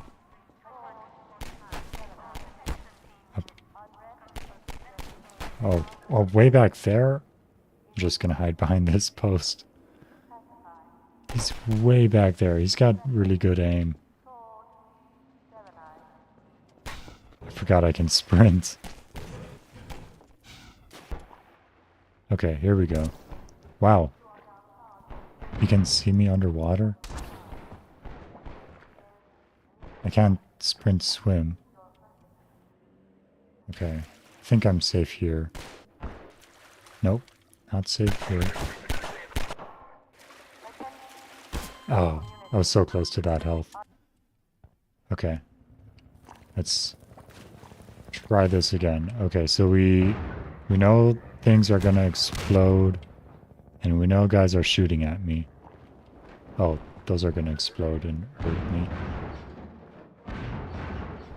Okay. Safe up here. Okay. There we go. Now we're good. Oh, oxygen is low. Do I regain my health if I... Yeah. Oh. Okay. Ah. I made it. I'm safe. Alright. A physics puzzle. Yeah. Oh. Now we can finally figure out how many cinder blocks does Gordon Freeman weigh. 1, 2.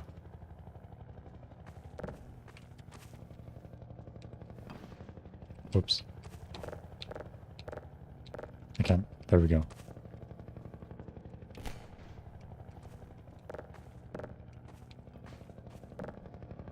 Okay, so 3 makes this part go up. So this part weighs 3 blocks. It means I weigh more than 2.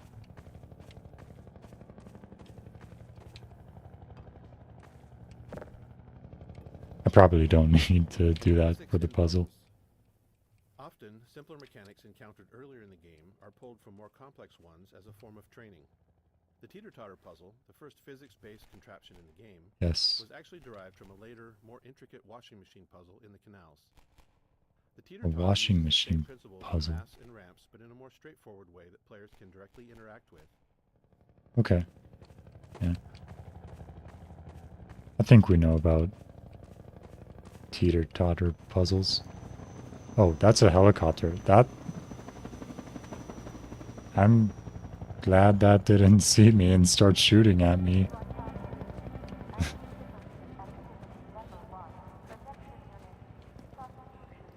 What do you say? Combine attack helicopter. Players have had glimpses before, but here is where we fully introduce the main boss of the Canals chapter, the Combine attack helicopter. Oh, I think we know who the boss is going to be. Cover, forcing them to move forward or risk being gunned down. We wanted this sequence to feel tense and menacing, with the helicopter seeming far too powerful to confront directly, and maintaining that intensity through the canals until the final showdown in the reservoir. Yeah. Tense and menacing. I think they succeeded there. Hey. Oh my gosh, that's blowing away my cover very fast.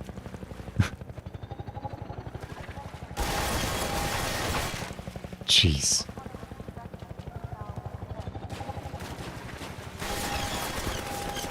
Oh. Is this the right way? Am I going the right way? That was a trap. You almost baited me. Oh, that helicopter is so close. Okay.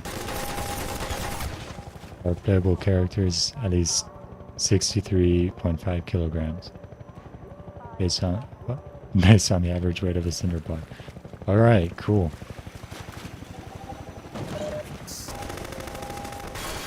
Oh, there's... That thing is still... I'm not safe here.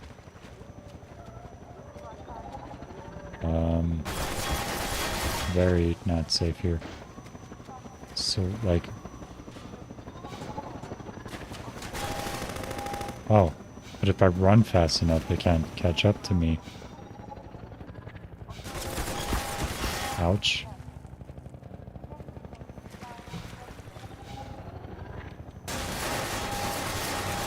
So, oh, I have to open the door. That's what I have to do.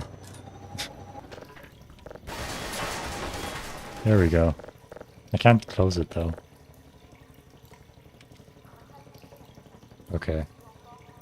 What do you say? Normal maps. Ooh. Half-Life 2 was developed during an exciting time for graphics, as the first programmable shader-supported graphics cards were hitting the market. Using this technology, we became one of the first games to implement normal maps, a technique that enhanced the lighting on surface geometry. The normal map described the surface's roughness, allowing each pixel of a polygon to be lit in a way that made surfaces appear bumpier and more detailed than ever possible in Half-Life 1. Interesting. Interesting. So Half-Life 1 didn't have normal maps, but Half-Life 2 does.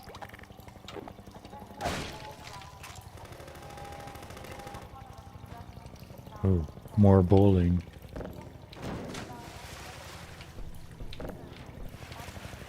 If I just hit it with a crowbar... Oh, darn. Okay, we'll let those guys play with that for a minute. Yeah. Oh. Items.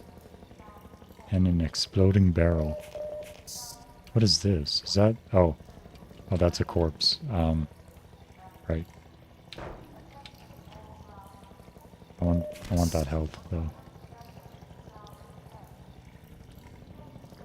Yeah, all these corpses are burned. Oh, did that barrel disappear?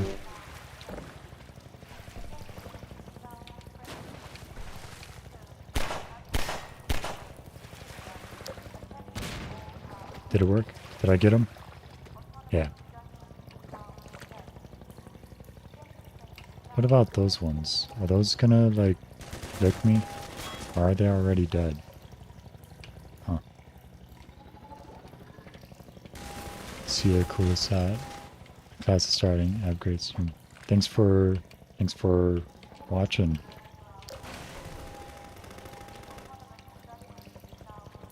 I am a super cool hat. Autosave dangerous. In Half-Life 1 we had a set of autosaves throughout the game, hand-placed by level designers and triggered when the player reached some specific moment or position in the game. This ensured that the game was automatically saved for you as you traversed through Black Mesa's corridors. In Half-Life 2 we found ourselves needing a new tool. The problem arose in some of the more complex arenas we'd built. Some of those encounters would last for quite a while and features multiple sets of enemies. Others were long, sprawling mixes of exploration and combat without any clear separation between the two. We never want an autosave where the player is in danger of dying right after loading the game, because that could place the player in a death loop. If you played enough games back then, you definitely found yourself in this situation at least once. So unless we deliberately crafted pauses in every arena's flow, there wasn't always a safe place to put an autosave. After some experimentation, we implemented a feature called Autosave Dangerous. This was a level designer tool that combined an autosave with an associated time frame. When triggered by the level designer, it immediately saved the game, but kept the save off to the side, not available as a save game to load from. If the player then stayed alive for the specified time frame, then the save would be committed and used as the most recent autosave. This allowed level designers to put an autosave at a reasonable place or time in an arena, specify a time, like 30 seconds, and if the player was still alive for 30 seconds, the autosave would be used. Interesting. I didn't notice like any death loops in Half-Life 1, but didn't really think about like how to set aside an autosave like that for like 30 seconds to make sure it's safe.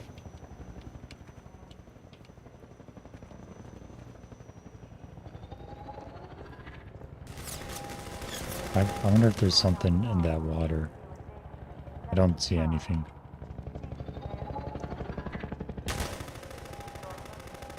Right.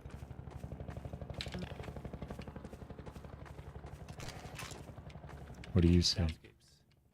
In Soundscapes. ambient sounds were placed by hand and then individually tuned. For Half-Life 2, we wanted more ambient sounds in our environment with higher quality and less manual effort for placement. So we built a system that we call the soundscape system. A soundscape is basically a small program that controls which ambient sounds play, where they come from, and then how they behave in a specific environment. So flies buzzing, wind blowing, birds, a distant train, distant combat. Okay. I didn't really notice the sounds, but you know, I always like heard a quote where it's like good sound design is unnoticed or something like that. Like you don't notice good sound design because I guess it just sounds good or something. You notice bad sound design, but you shouldn't really notice good sound design the same way.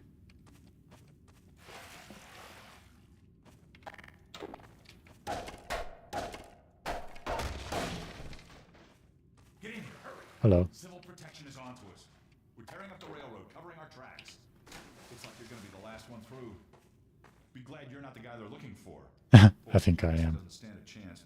Sounds like they're calling in every CP unit in City 17. Now they're flooding the areas up ahead with manhacks. You better get going before they sweep through here. Oh shit! Too late! Oh my gosh, these things are sharp. I saved you. I saved you. That was a close call. Thanks for your help. You're welcome. Look, it isn't safe here. I'll give you some supplies to keep you going, and you really gotta go. Manhack Map.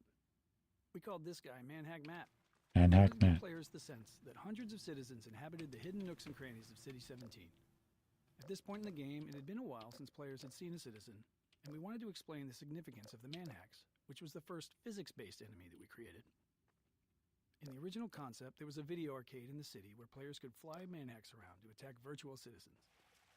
Eventually, players would discover that the Manhacks were real, and so were the citizens.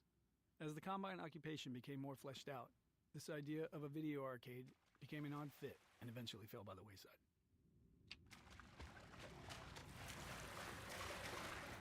An arcade game to fly manhacks around and protect citizens. That sounds like it could be pretty fun. I wonder if there's, like, still some way to play it.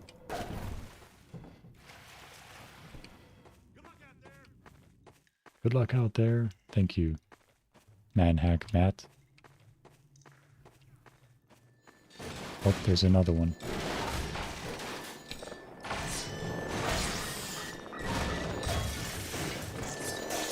Ooh. Ah, they can't cut through the fence. But I also can't get my crowbar through the fence.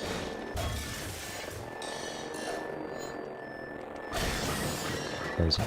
There we go. Got it. Alright. Oh, there's a lot of them. Oh, there's a lot of explosives too. Oh, oh my gosh, those are gonna... Oh, it just keeps getting closer. Right before it explodes. It's probably fine that those pipes are leaking.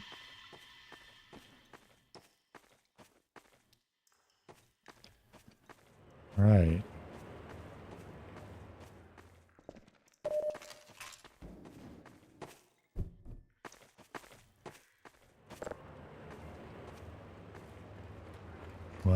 What do we have here now?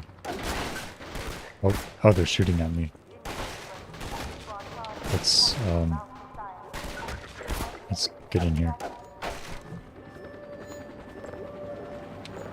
I hear more manhacks.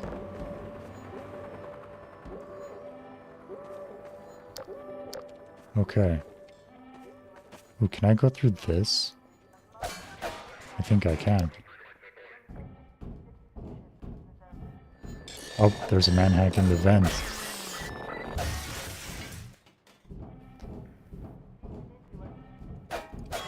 Manhack. That's an interesting name for an enemy. Got a ton of stuff from those boxes. Alright.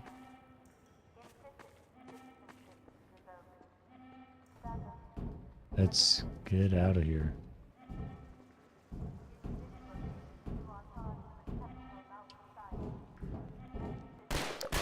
Oh my gosh. Hello. What are you doing here? You're not supposed to be here. Oh my gosh. Oh, he has a bigger gun. Oh, come on. Stop using cover. Ooh, new weapon.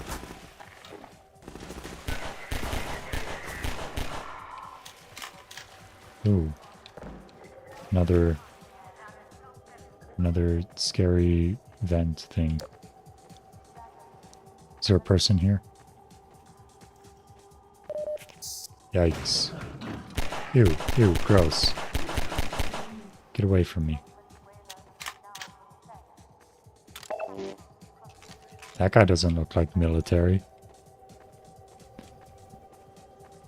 Alright.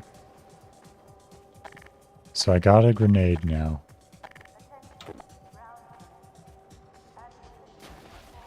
Oh, gross. What are you doing?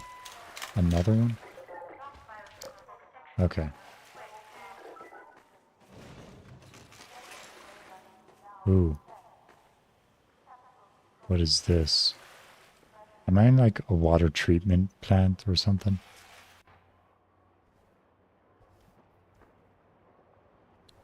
Or is that just like some kind of filter thing?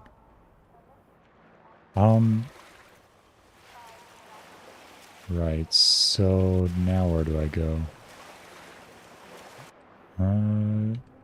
Do I need to like block that? Oh, I can't get, oh, there we go.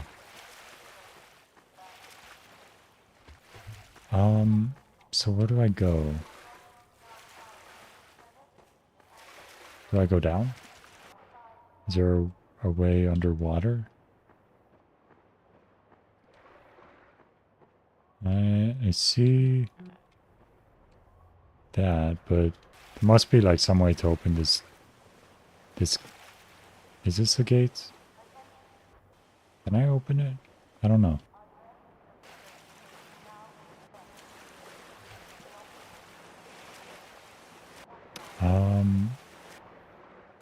Because what else would I do? Oh, there's a tunnel here. Oops.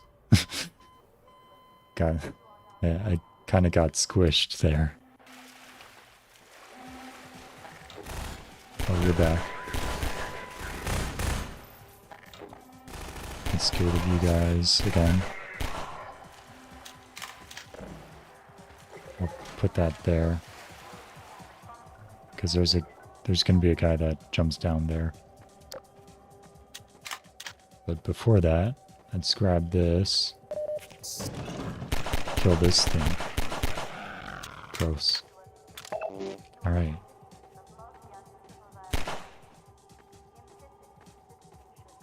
Okay, and this guy should jump down. Right there. Ha!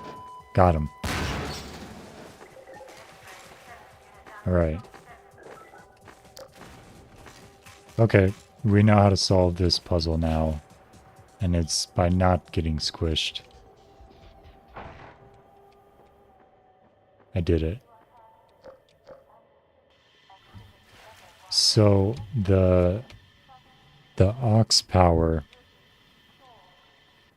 is for my flashlight and my oxygen. So will I lose oxygen faster if I have my flashlight on too? I think so. Okay.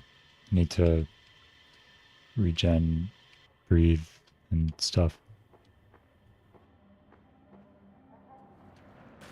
Alright.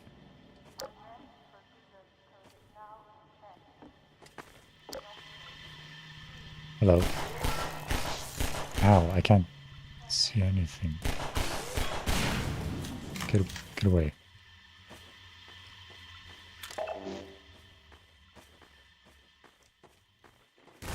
Ouch.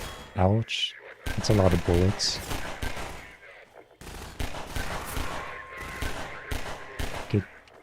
Stop that. Okay. And we're good now.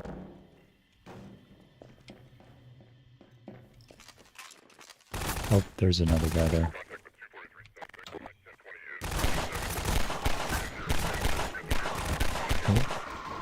Oh, did they throw those manhacks out? Like, they can throw them?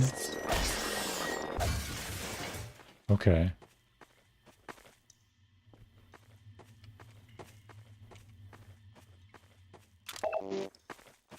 Let's see. Where do we go from here? Is that where I was before? I think that's where I was before. So then I just run across this thing? Ow, ow, oh. Oh no, that's not good.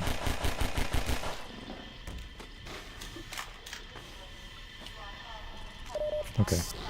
Oh, I got... Ow. Okay, the steam. Steam hurts.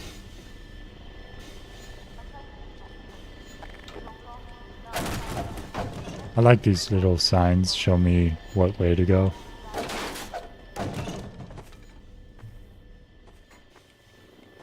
Is there anything down here? Hello. Oh.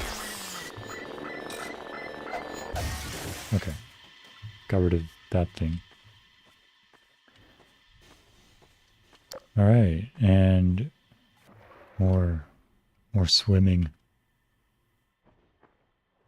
Oh, now I'm here. Interesting. Oh, uh-oh. Oh, that's a lot of explosive barrels. Uh-oh. Oh. Okay, we're safe. Let's get rid of these guys. Oh, they keep hiding. Come on. Here we go. Got him. Oh my gosh, so many of them. I'm just gonna keep going.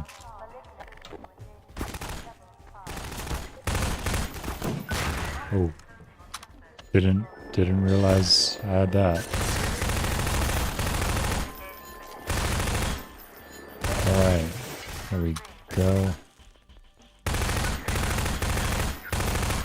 Okay. We're safe now. Ooh. Yeah, it's much easier to time hitting these things than it is hitting the frogs that jump at you.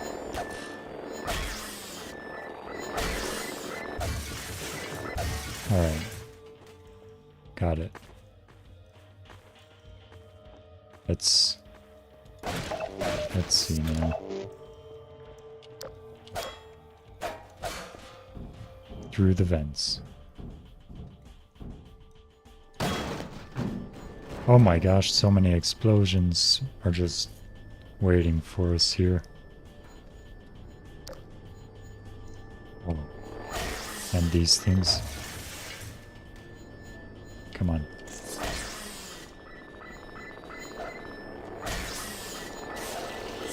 How many of them are there?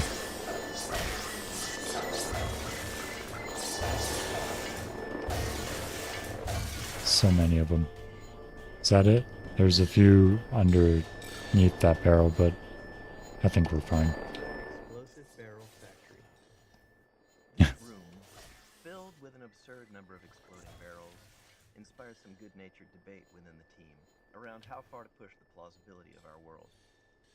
Frankly, one exploding barrel is probably too many in regards to realism. In the real world, barrels really shouldn't explode, even if you were to shoot them. I don't know, some barrels do explode.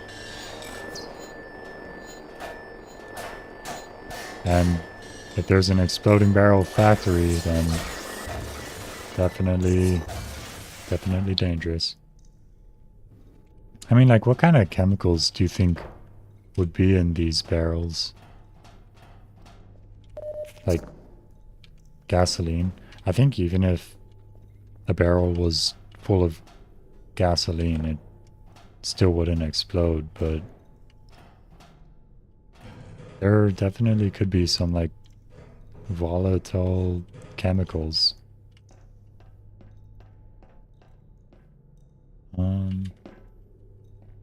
I wanna... Oops. How do I get, like, up?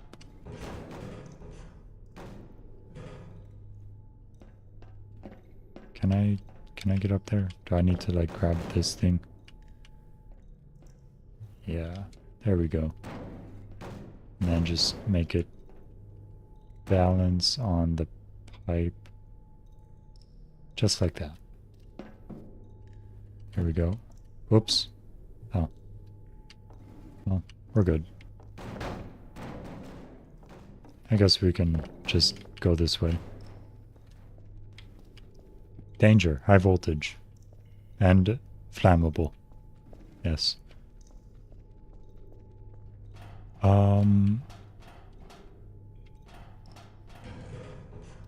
Well, let's see what's down here then.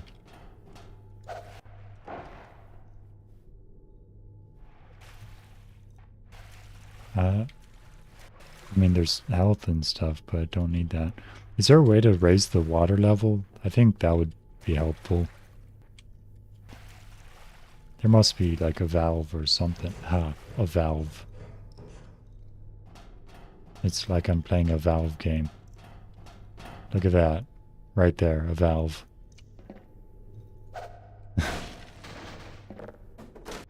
Oh, I grabbed the health box. Okay. That's not what I wanted to do.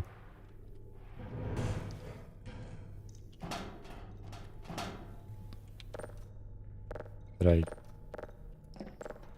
I have to hold it down? Oh. That works.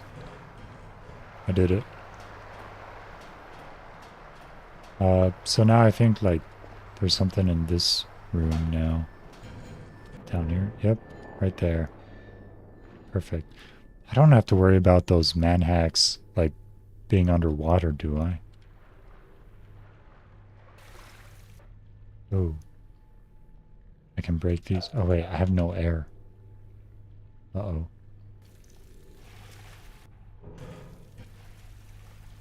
We'll just sit on this ladder. Get our air back. Alright, there we go.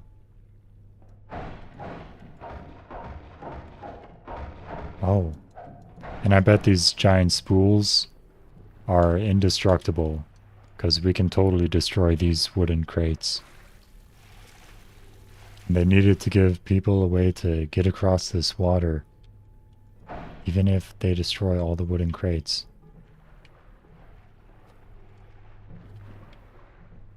Because who wouldn't? Alright, there we go. What do you say? Rising water. The floating bridge and wooden spools here introduce the concept of buoyancy as a tool for the player. In this case, it's not really a puzzle. It's just some fun for the player interacting with the physics system. But later, we revisit this gameplay element in the canals to raise a ramp for the airboat. Okay. Well, I have to get back up here now. There we go. Right. Let's continue.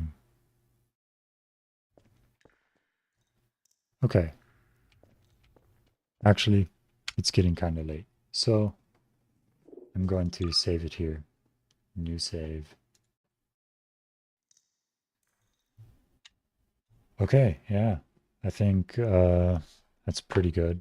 I like having the developer commentary on. It's nice, like, hearing about some of that stuff.